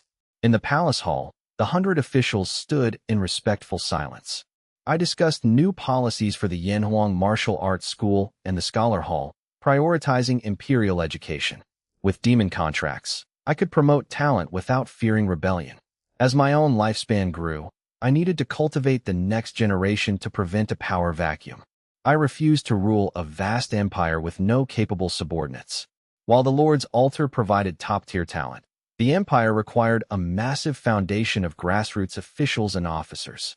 Those with top grades shall be ranked 7th grade. Consistent excellence earns a seat at court. Ensure no cheating or abuse of power in the upcoming assessments. My voice was low and commanding. Wood bowed. Understood. Your will be done. With demon servants as examiners, I was confident that talent would flourish once cheating was eradicated. I gestured for Guoda to step back and turned to Chen Kun. Chen Kun, I am here. You have worked hard. I appoint you as the Grand Yinhuang spokesman of 1st grade rank. You shall handle all future diplomatic affairs. I smiled. The officials looked on with envy, though some sensed a deeper strategy behind the sudden promotion following Chen Kun's dealings with the aliens. I accept the decree. Chen Kun replied respectfully. The 100 Clans alliance was the key to Yinhuang becoming the hegemon of the eastern continent. As Chen Kun retreated, Gao Shun stepped forward. Emperor Lord, I have a report. Speak, I said. The Ogre Empire has mobilized 100,000 troops to our southern frontier. Gao Shun stated gravely. The court was shocked. The South had never been a military priority, guarded only by a small force since my ascension. The Ogre Empire had been hostile, but never aggressive for thousands of years. The two nations were evenly matched, making war a mutually destructive prospect. They had previously focused on other human duchies, but now their gaze had shifted to Yinhuang. Have they attacked? I asked calmly. No. They are posturing without a Chuanqi expert present. It is likely a warning, not an intent to invade. Gao Shun reported. With Bai Qi busy training the Qin army, border intelligence fell to Gao Shun. The court erupted in outrage, with many generals demanding a preemptive strike. I turned to Gao Shun. What do you think? Our southern defenses are weak. I suggest reinforcing the border and waiting until after your wedding to retaliate. Gao Shun advised. Chen Kun stepped forward. They likely learned of the 100 Clans alliance and are trying to intimidate us or disrupt it. Chen Kun hinted at the leaked intelligence. They lacked the courage for full-scale war, which would only lead to a stalemate. I understand. I nodded, agreeing with the assessment. The ogres were likely posturing to gain leverage or demand a seat in the alliance. Regardless of their specific goal, I prepared my move. Bai Qi, I called out. I am here. I will dispatch 10 new crimson airships. Take 100,000 troops to the south and take command of the border. I looked into Bai Qi's eyes, smiling faintly. I leave the south entirely in your hands. As you command. Bai Qi bowed. Remember, my wedding and the arrival of the 100 tribes' envoys are paramount. Do not initiate war unless absolutely necessary. I spoke sternly. I had already signaled friendship via Chen Kun. Attacking now would play into the Ogre Empire's trap, alienating potential allies. Chen Kun, inform the 100 tribes of the court's decision to show my sincerity, I ordered. Yinhuang could not afford war, even with enemy forces pressing the border. Though the officials understood the necessity of patience, they clenched their fists in silent, frustrated indignation. I had to demonstrate my commitment to the alliance. proving my restraint to all observers. Understood, Bai Qi and Chun Kun replied. I waved my hand, dismissing the court with a weary air. The officials left, sighing and shaking their heads at the unfortunate timing of this provocation during a national celebration. Everyone knew the Ogre Empire wouldn't truly start a war, but the incident damaged the emperor's public image, something I valued above all. Regardless of the lack of actual combat, the emperor was the one suffering the political loss. I hear Qin Kun is forming the 100 Tribes Alliance. The ogres are likely acting to sabotage that, a courtier whispered. Exactly. If the emperor retaliates now, the 100 tribes will panic, and the alliance will collapse. The emperor is in a tough spot. He must appease them to prevent Yuanfang from being isolated and besieged by the very tribes he seeks to unite. True, though some of the emperor's past actions were too aggressive, causing others to be wary. But without his strength, how could the human race rise? We must endure for now. Once Yuanfang is truly powerful, we will no longer need to fear these tribes. The officials murmured among themselves. Many felt pity for their emperor, forced to suppress his natural, domineering nature for the sake of the greater good. Gao Shun and Bai Qi exchanged nods before heading to the drill ground, while Bai Qi walked slowly toward the palace exit. As the last officials departed, a palace attendant hurried over to Bai Qi. General Bai, this is a secret decree from the emperor, containing what he left unsaid in court. Read it carefully, understand his intent, and burn it immediately, the attendant whispered urgently. As I thought, Bai Qi smiled to himself. The emperor would never truly swallow this insult. He took the decree and strode away. Back at his residence, Bai Qi locked his study and unfolded the scroll. He lowered his head to read. The decree contained only 9 bold characters written by the emperor. A general in the field is not bound by the sovereign's orders. Bai Qi's eyes narrowed. The emperor's intent was clear and intriguing. Bai Qi used his Gang Qi to disintegrate the paper, then sat in deep contemplation. A servant knocked. Master, a letter from Chun Kun has arrived. Enter, Bai Qi said, taking the letter. Chun Kun's letter detailed the alliance plans and urged Bai Qi to reach the southern frontier quickly, without mentioning the ogre situation directly. Bai Qi dismissed the servant and sighed with a wry smile. As a newly appointed general with 1,000,000 troops, Bai Qi had been eager to prove his worth. The secret decree made the emperor's strategy obvious. I needed the alliance, but I would not tolerate the ogres threatening my people's stability. I needed a general willing to disobey orders to kill the ogres while maintaining a facade of peace for the 100 tribes. Chun Kun had sent the letter just to ensure Bai Qi grasped this nuance. It seems I shall earn a stain on my record before I even win a victory, Bai Qi mused. His eyes burned with fervor. I understand the emperor's will. I shall handle the southern frontier and bring him a shocking wedding gift. Bring my armor and weapons. Prepare the horses for the drill ground, Bai Qi commanded. The servants complied, proud to serve a master heading to the front lines as a hero of the empire. With the wedding approaching, the palace was quiet. The Su sisters and other women had returned to the Su prince's mansion. I remained in my study. A Jinui entered, knelt, and whispered, Emperor, Bai Qi has departed, but he forcibly took 20 of the new Crimson airships. There were only 27 such airships in the capital. Taking 20 was a significant move. The emperor had only authorized 10 in court. I nodded calmly. Let him take them. More troops to guard the southern frontier is fine. These airships were built for emergencies. They were useless if not deployed effectively. The Jinui bowed and retreated. Alone again, I smiled. Bai Qi was ambitious. 20 airships could transport 200,000 Qin army warriors and supplies, far more than needed for simple defense. I called for Zhao Zilong. Zhao entered and bowed respectfully. Bai Qi has gone to the south. Take several spatial rings from the treasury, fill them with supplies, and go support him, I said. Remember, keep your identity hidden, I added with a smile. Since everyone knew Zhao was my personal guard, he had to move covertly. With the wedding keeping me in the palace, I sent Zhao to assist Bai Qi, hoping for a pleasant surprise. Understood. Zhao took the golden token and headed for the treasury. As a legendary realm expert, Zhao would catch up quickly. I smiled, anticipating the outcome. The god of war was finally unleashed. The ogre empire was in for a painful lesson. Chen Kun relayed the emperor's decision to the 100 tribes' envoys. The envoys praised my restraint, realizing it proved my genuine dedication to the alliance. This eased the fears of the alien races, ensuring the 100 tribes alliance would soon become a reality. Past midnight, I received a system notification in the Imperial study. Congratulations, host. You have gained 2,456,878 public support energy. A month had passed, and the monthly reward had arrived. I was stunned. This was significantly more than the previous month. Had my recent policies finally taken effect? I opened my territory information. Yinhuang Empire, spanning the 7 prefectures and Xinjiang City. Territory level 2. Upgrade cost 1 million public support energy. Population 24,568,785. Military 5,000 Jinyui, 100,000 Traversing Camp, 10,000 Huban Army, 10,000 Zhuge Crossbow Legion, and 1 million Qin Army. Public support 100. Status Worship. Current energy 2,808,243.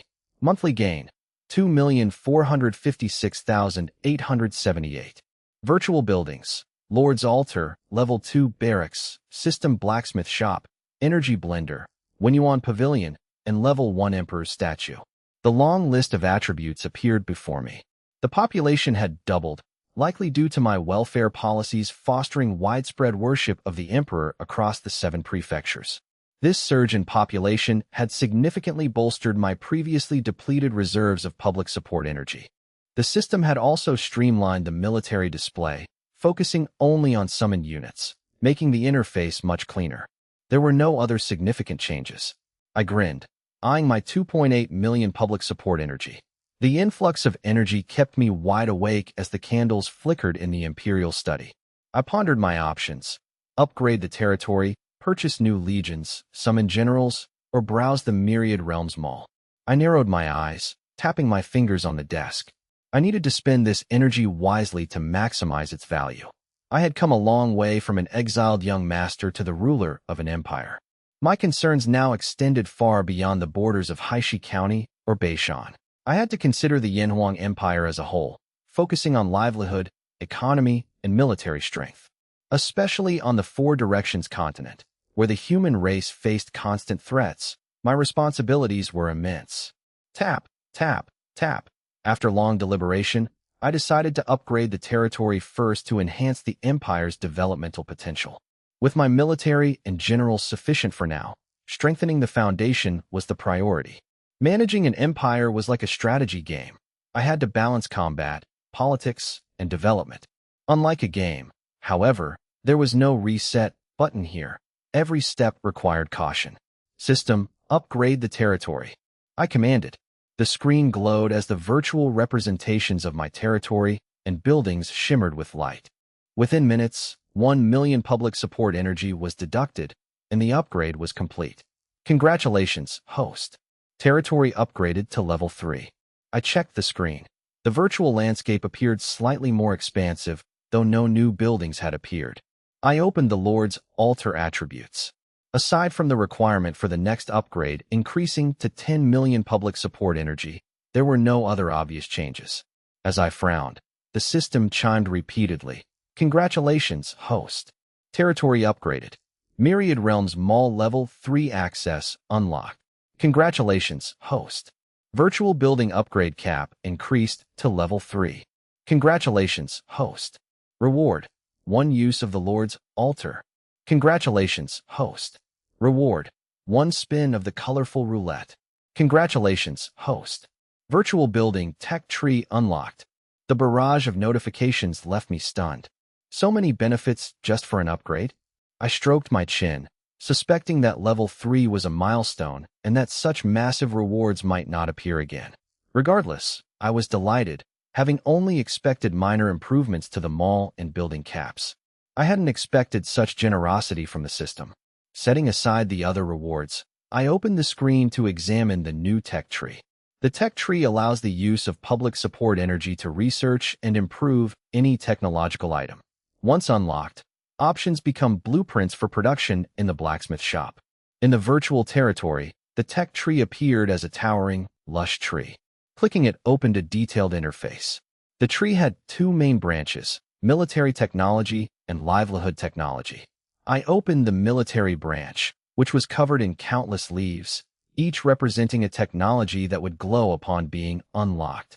The branch featured everything from gunpowder and ammunition to AK-47s, sniper rifles, production lines, spider robots, light tanks, satellites, ICBMs, humanoid weapons, and quantum weaponry. The sheer scale of the military tech left me gaping. From simple bullets to spaceships, wormhole jumps, and plane travel, one specific technology made my pupils constrict. Theoretical research on fusion and enhancement of technological equipment with internal chi, true chi, and immortal chi. This would allow me to combine tech with the gang chi of martial artists. Whether it meant longer-range bullets, stronger missiles, or laser blades that could cut through the void, the potential was beyond my imagination. Suppressing my excitement, I switched to the livelihood technology branch.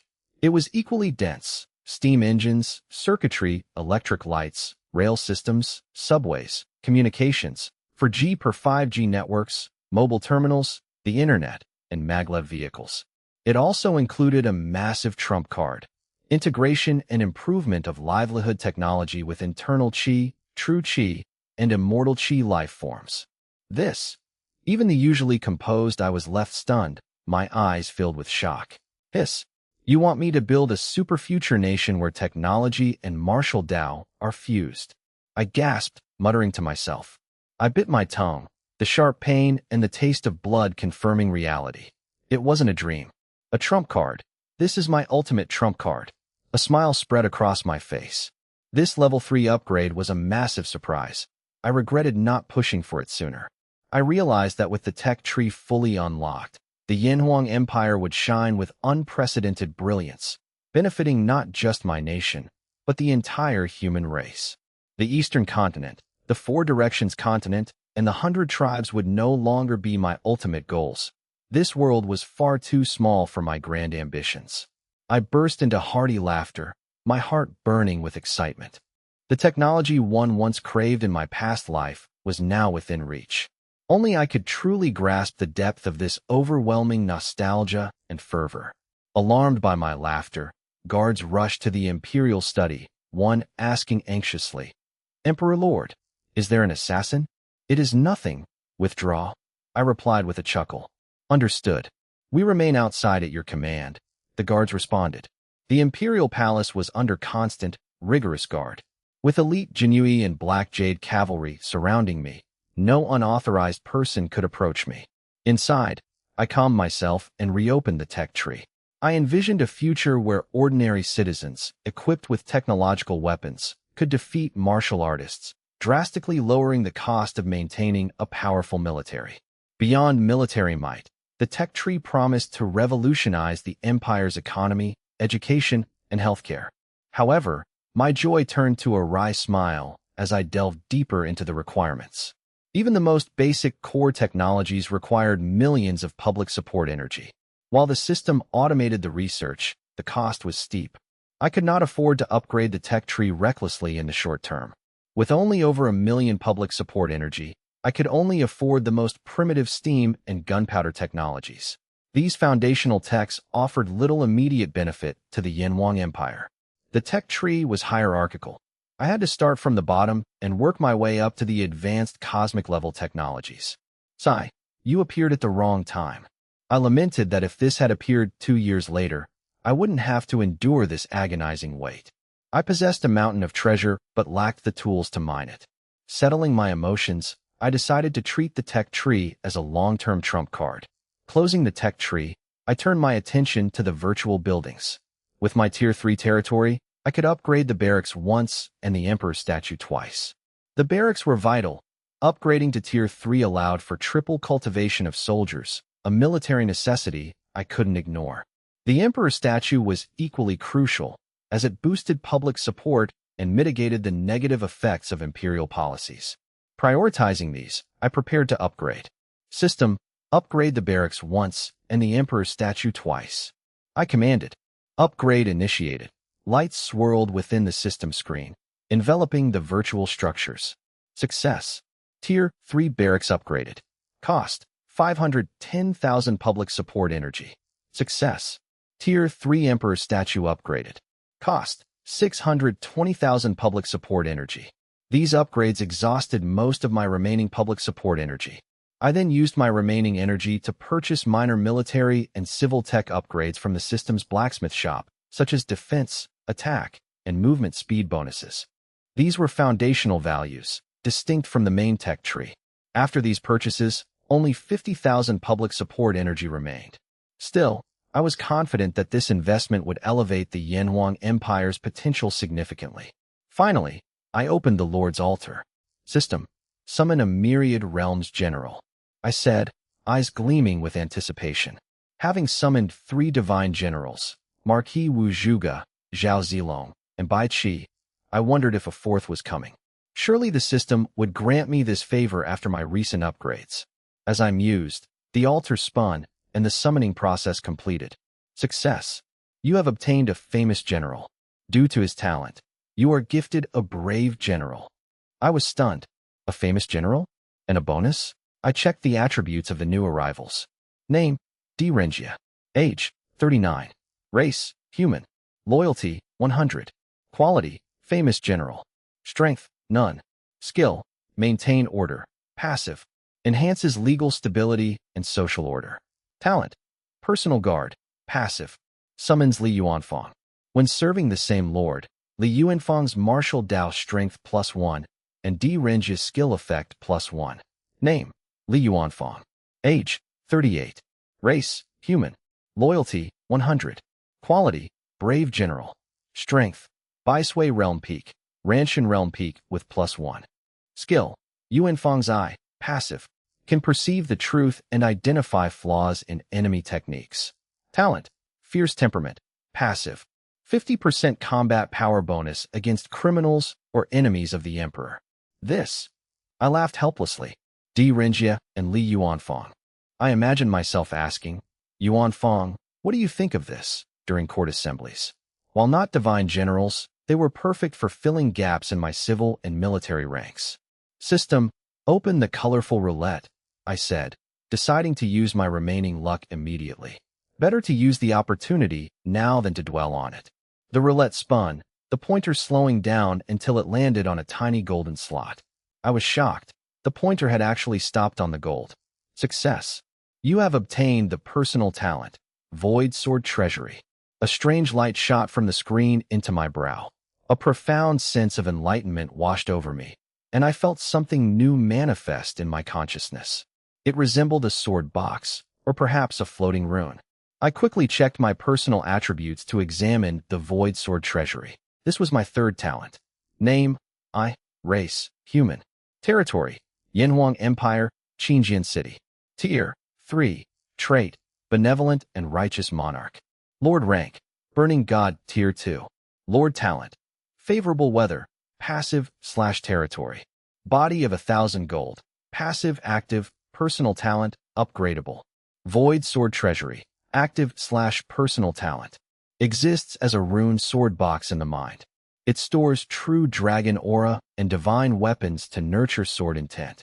It generates sword intent based on time and weapon quality, which can be unleashed instantly.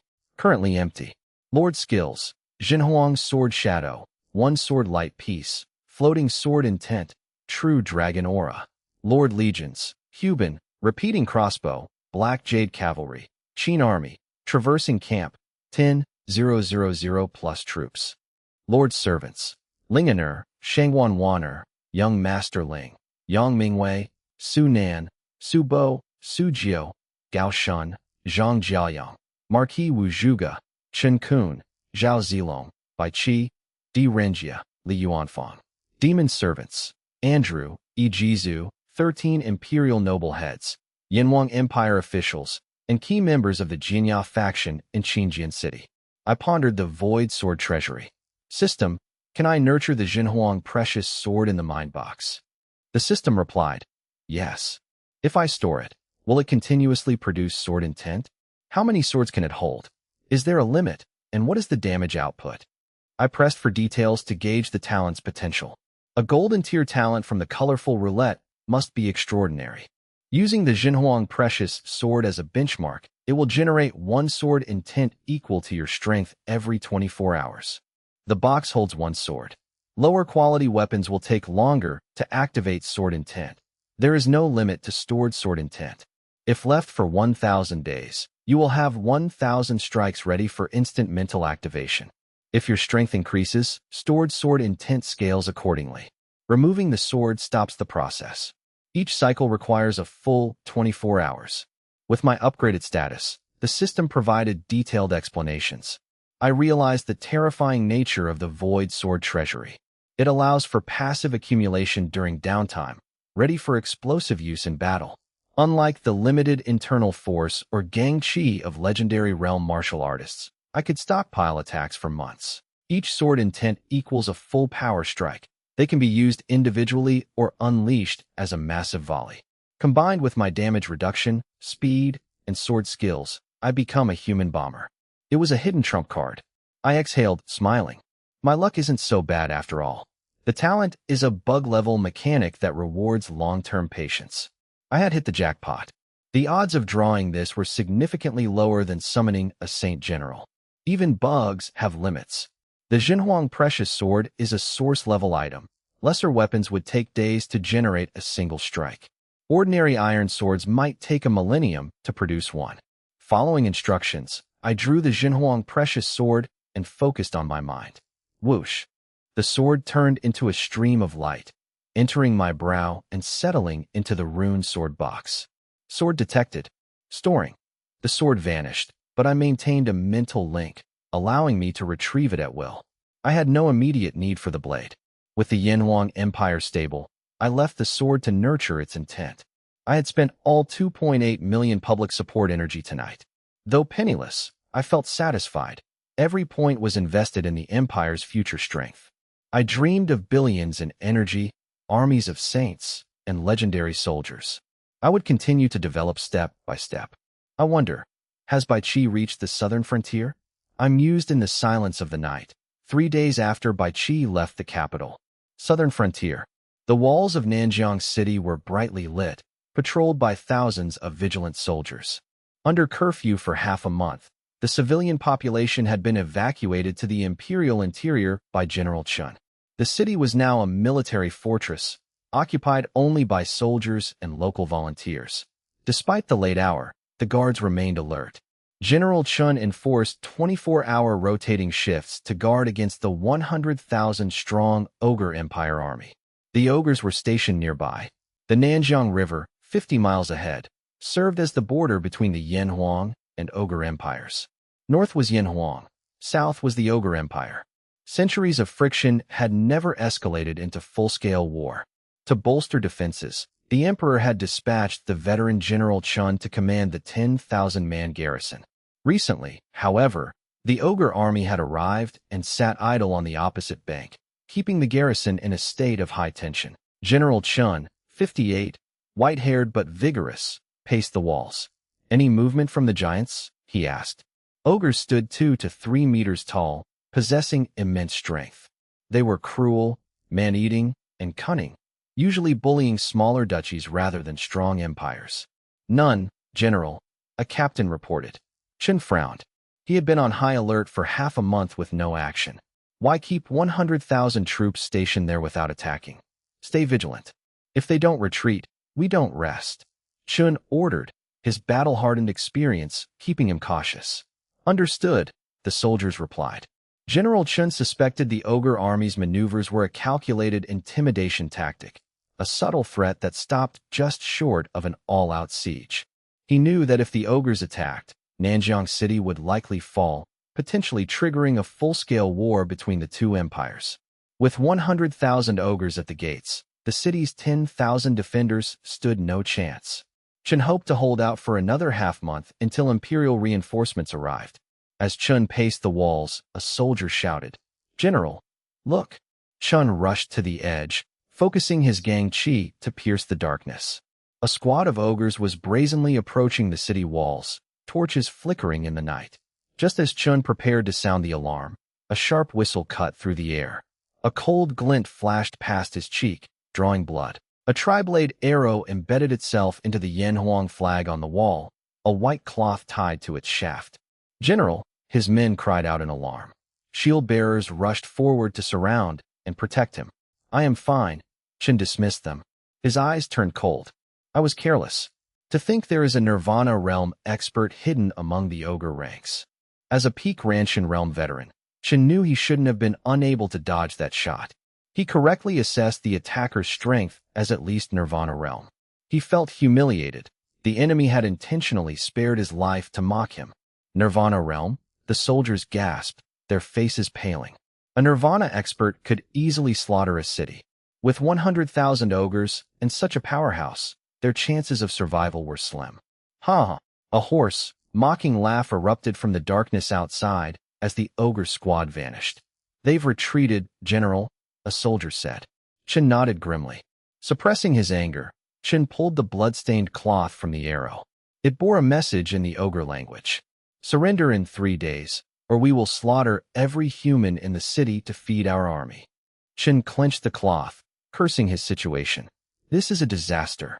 The younger soldiers panicked, though the veterans remained stoic. Chen realized the true danger. The ogres were baiting the city to call for help so they could ambush the reinforcements, who would be unaware of the Nirvana-level threat. The soldiers' expressions darkened further. Yinhuang's experts were mostly stationed at the northern frontier. Reinforcements would likely lack the martial power to counter a Nirvana expert. Chen racked his brain for a solution, struggling to understand the ogre's true objective.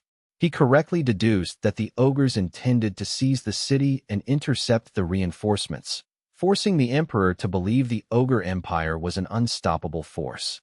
The loss of the city and the destruction of the first reinforcement wave would lead the emperor to make fatal strategic errors. With the empire in chaos, the ogres could then dictate terms or expand their territory. The ogres believed their plan was flawless. "It's over. I am a failure," Chen lamented. He blamed himself for failing to gather proper intelligence, fearing the reinforcements would walk into a trap. "Send a messenger to the capital immediately. Tell the emperor to send martial experts. We must warn the reinforcements," Chen ordered, hoping to mitigate the disaster. "It's too late, General. Scouts report 10,000 ogres at every gate. We are completely surrounded." The report crushed their remaining hope. "I have served my whole life, only to die as a fool." Chen despaired. He feared the legacy of a stupid commander more than death itself. His face was ashen, filled with helplessness. He had been outplayed, but just as despair set in, the situation shifted. "Look, in the sky." "What is that?" soldiers shouted. A faint whistling sound approached from above. The crowd watched with a mix of anticipation and fear. As the object neared, someone trembled. "I see it. It's a flag. It's the Yinhuang flag." "Reinforcements," the soldiers cheered. A banner rippled against the night sky. The red flag, emblazoned with a 5-clawed golden dragon, seemed to roar in the wind. "It's the Crimson airship." "No, it's smaller. The ogres haven't even noticed it." The smaller airships descended, revealing their form. They were compact versions of the standard Crimson airship. "Quick, signal them to the drill ground," Chen commanded. The garrison scrambled to prepare the landing signals. The airships hovered silently over the streets. "Jump," a calm voice commanded from above.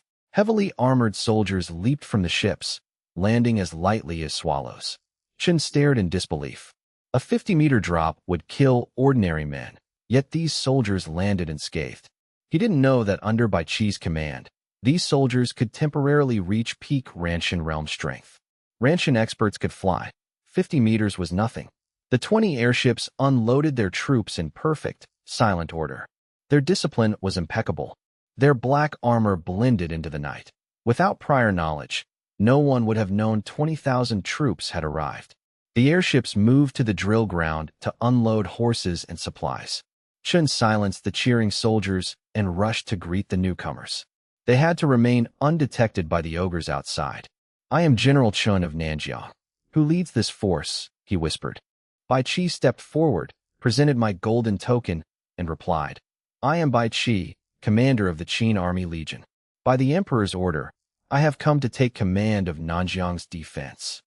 General Chen, initially curious about the silver-masked Zhao Zilong behind Bai Qi, turned pale upon seeing the golden medallion. He knelt instantly. I have sinned. Greetings, Emperor Lord.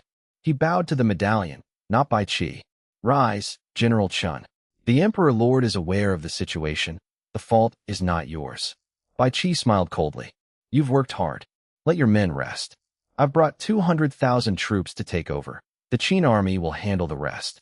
If we succeed, the credit is yours. If we fail, I bear the burden alone.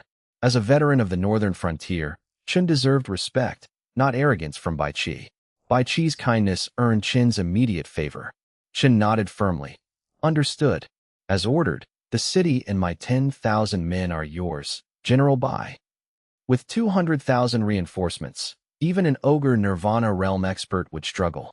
Do you have a plan to deal with the ogres outside? Chin whispered. I've learned there is a Nirvana realm expert among their 100,000 troops. Bai Qi smiled, ordered his deputy to take the walls, and gestured to Chun. Let's speak privately. Agreed. Dawn approached. By morning, the remaining 60,000 ogres crossed the Nanjiang River and camped 20 miles from the city. Outside Nanjiang City, 40,000 ogre heavy infantry prepared to siege, supported by 20,000 cavalry and 40,000 boulder-throwing specialists. Listen, humans. You have 2 days to surrender, or we will slaughter everyone. An ogre fluent in human language roared. Surrender. Leave some women for us, or die. The ogres jeered, confident that 100,000 troops against 10,000 humans was a guaranteed victory. Ogres were renowned for their siege capabilities, second only to the Orc Empire. You crossed our borders and demand we surrender? Don't think Nanjiang City is defenseless. General Chin appeared on the wall, shouting back with a sneer. Still bold. Did last night's arrow not teach you a lesson? A massive ogre mounted on a beast growled, clutching a giant bow. It's you. Chin narrowed his eyes. Correct. I am Sei, the Ogre Empire's greatest archer. Sei, the Nirvana Realm commander of the 100,000-strong force, stood proudly. Enough talk. Attack if you dare, you ignorant beast. Chun vanished from the wall, shouting. All troops, prepare to die for the city. For the city, the soldiers roared. Sei sneered. Drummers, attack. He believed victory was inevitable without his personal intervention. Drums thundered as 40,000 ogres launched a coordinated assault. Roar! The ogres charged, slamming heavy scaling ladders against the walls. Whoosh! The 40,000 throwers launched massive boulders, raining destruction upon the ramparts. Defend! Soldiers raised shields, desperately bracing against the falling stone to minimize casualties. The ladders were too heavy to cut down, and the bombardment was relentless. Ogre warriors climbed rapidly, halfway up the walls. Sei watched with disdain, convinced the humans were already broken and falling into his trap. He waited for his infantry to breach the walls to claim the city. Bring the cavalry and throwers closer. Prepare to occupy the city, Sei ordered. The ogre deputy grinned, and the 100,000-strong force tightened their formation around the city. They unknowingly abandoned their only escape route, sealing their fate. In a siege, bunching troops is fatal if the enemy launches a counterassault. Scattered formations allow for easier retreat, but Sei's arrogance blinded him to this danger. Confident in his strength and contemptuous of the humans, Sei personally ensured his army had no way out. Now, Qin signaled from the watchtower. Qin heavy infantry, attack. Slash. Armored Qin soldiers appeared on the walls, their blades glowing with gang qi, slicing through ladders and decapitating any ogre who climbed up. 100,000 Qin heavy infantry unleashed overwhelming combat power. Screams filled the air as ogres plummeted from the 20-meter walls. Those who survived the fall were crushed by the crowded ranks of their own kin below. Qin soldiers effortlessly tossed massive ogres off the walls, leaving Chun and his men stunned. Even the elite Black Jade cavalry couldn't match this brutal efficiency. Where did this force come from? Qin soldiers shattered incoming boulders or caught them and threw them back. Long live Yuanfang. Kill them all. The tide turned. Morale soared among the human defenders. The ogres were forced back, their ladders destroyed, leaving only the throwers as a threat. The infantry, unable to fly, could only watch in frustration. Bring up the siege ram, an ogre captain roared. They hauled a 5-meter-thick log toward the gate. Chen sneered. Qin crossbowmen, take your positions. 50,000 Qin crossbowmen appeared behind the heavy infantry. Asterisk thwip, thwip, thwip. Asterisk bolts infused with gang chi rained down, piercing armor and shields, killing the ogres instantly. These were 50,000 Ranshan realm experts. Some targeted the soldiers, others the ram. Boom! A single volley shattered the log, sending deadly splinters into the ogre ranks. The ogres were helpless. The crossbowmen then shifted their aim. A Qin captain grinned. Target the throwers. The throwers were 1,200 meters away, usually beyond the effective range of standard bows. But the ogre throwers relied on their own immense strength to reach that distance. Unaware they were now in the crosshairs. Today, the Qin army would shatter the historical limitations of crossbowmen. Swish, swish, swish. The bolts were fired in a perfectly uniform volley, not in an arc, but in a direct, flat trajectory. Each bolt, wreathed in dazzling gang chi, traveled with the velocity of heavy anti-material weaponry, making a 1,000-meter distance negligible. Poochie, poochie, poochie. Half a second after release, the ogre archers a kilometer away collapsed, killed instantly by the piercing bolts before they could even scream. If the Qin heavy infantry were an impenetrable shield, the Qin crossbowmen were the weapon that brought despair to the ogre soldiers. It was a one-sided slaughter. Protected by the infantry, the crossbowmen fired at will from the city walls. My lord, we're under heavy fire. We've lost over 10,000 infantry and 5,000 archers. A deputy general reported to Say in a panic. Over 15,000 dead in less than a single incense stick's time.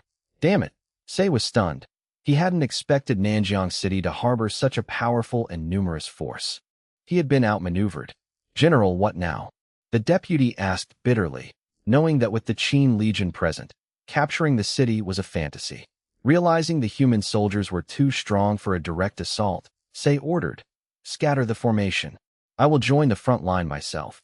As a Nirvana realm expert, Say believed he possessed the power to raise the city alone. Understood. Before the order could be relayed, the ground began to tremble. Rumble, rumble. The vibrations came from all directions, signaling a massive cavalry charge. Ambush. Say turned, horrified, to see a dark mass appearing on the horizon. 30,000 black-armored cavalrymen emerged, their gang chi surging and hooves thundering. Leading them was a cold, stern-faced general.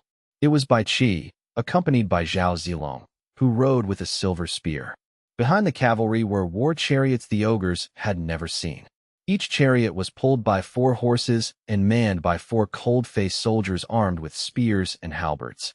2,000 chariots and 5,000 cavalry charged forward under a banner bearing a 5-clawed golden dragon. A suffocating, murderous aura descended upon the wilderness. It's the Yanhuang Empire, the deputy screamed. We're being surrounded. The ogres didn't know that Bai Qi had used the Crimson airship the previous night to deploy these forces behind enemy lines. Bai Qi intended to annihilate them. Damn it! Retreat! Sound the retreat! Say roared, his face turning ashen as his calculated plan crumbled. He had been outplayed by the humans of Nanjiang City. Trapped between infantry and crossbowmen in front, and cavalry and chariots behind, the situation was dire. Outnumbered and outclassed, Say had no choice but to retreat to save his remaining forces. The retreat sounded, and the ogre soldiers pulled back, though their morale remained intact. Even while surrounded, Say watched Bai Qi's cold, indifferent eyes. The cavalry behind the general were equally silent and ruthless, maintaining a perfect formation. For a moment, Say felt as if he were facing death incarnate. Roar, you despicable humans. Soldiers, follow me and break through. Blinded by rage and humiliation, Say sought only to prove his strength by slaughtering the cavalry. He refused to accept that the humans he deemed weak could destroy his 100,000-strong army. Roar! The ogre warriors charged toward the rear, braving the rain of arrows from the walls. Bai Qi licked his lips and smiled coldly, raising his right hand. The Qin cavalry raised their specialized dragon gallbladder spears. These 2-meter-long, heavy spears were the ultimate weapons for a cavalry charge. Say roared, his massive beast mount charging forward with ferocious momentum. Die, you wretched humans. Sei drew his bow, aiming a full-moon shot directly at Bai Qi. You're dead. He grinned savagely. A Nirvana realm expert's full power strike was beyond human imagination. The arrow, wreathed in a beast-like aura, shrieked toward Bai Qi's face. Clang! Zhao Zilong intercepted, his spear easily deflecting the lethal arrow. Sei narrowed his eyes, recognizing the silver-masked man's immense power. This general is mine. Zhao Zilong charged forward. Come, alien. Prepare to die. Riding like lightning, Zhao Zilong plunged into the heart of the ogre formation. A mere human dares to charge our ranks?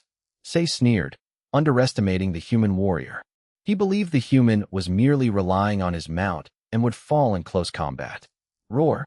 Die, you lowly human. Sei drew his massive blade, his gangqi surging as he struck at Zhao Zilong. A flash of cold light erupted. You dare be arrogant, alien.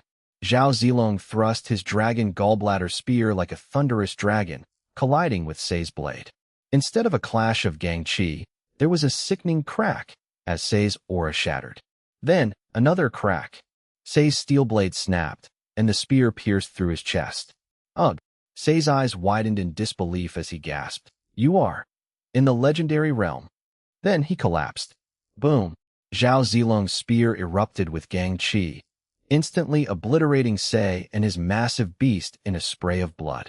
Sei died instantly, never imagining his human prey were actually demons wielding butcher knives. The battlefield froze. Both the Nanjiang city defenders and the ogres stared in stunned disbelief. As Sei's blood splattered the ogre soldiers, some tasted it, struggling to believe this wasn't a nightmare. General Chun was dumbfounded. A single strike had killed a Nirvana realm expert. Was this god of war Sulong? It wasn't Sulong. As Chen wondered if a new legendary realm warrior had emerged, the ogre army continued its momentum. The Qin army cavalry arrived instantly. Charge! Bai Qi's cold voice cut through the silence, igniting the morale of the Qin cavalry behind him. Kill! Kill! Kill! The thunderous roar shook the earth as the iron cavalry pierced the ogre formation with their dragon spears. The sounds of tearing flesh became a symphony of death. This was no longer a battle, it was a slaughter. Screams erupted.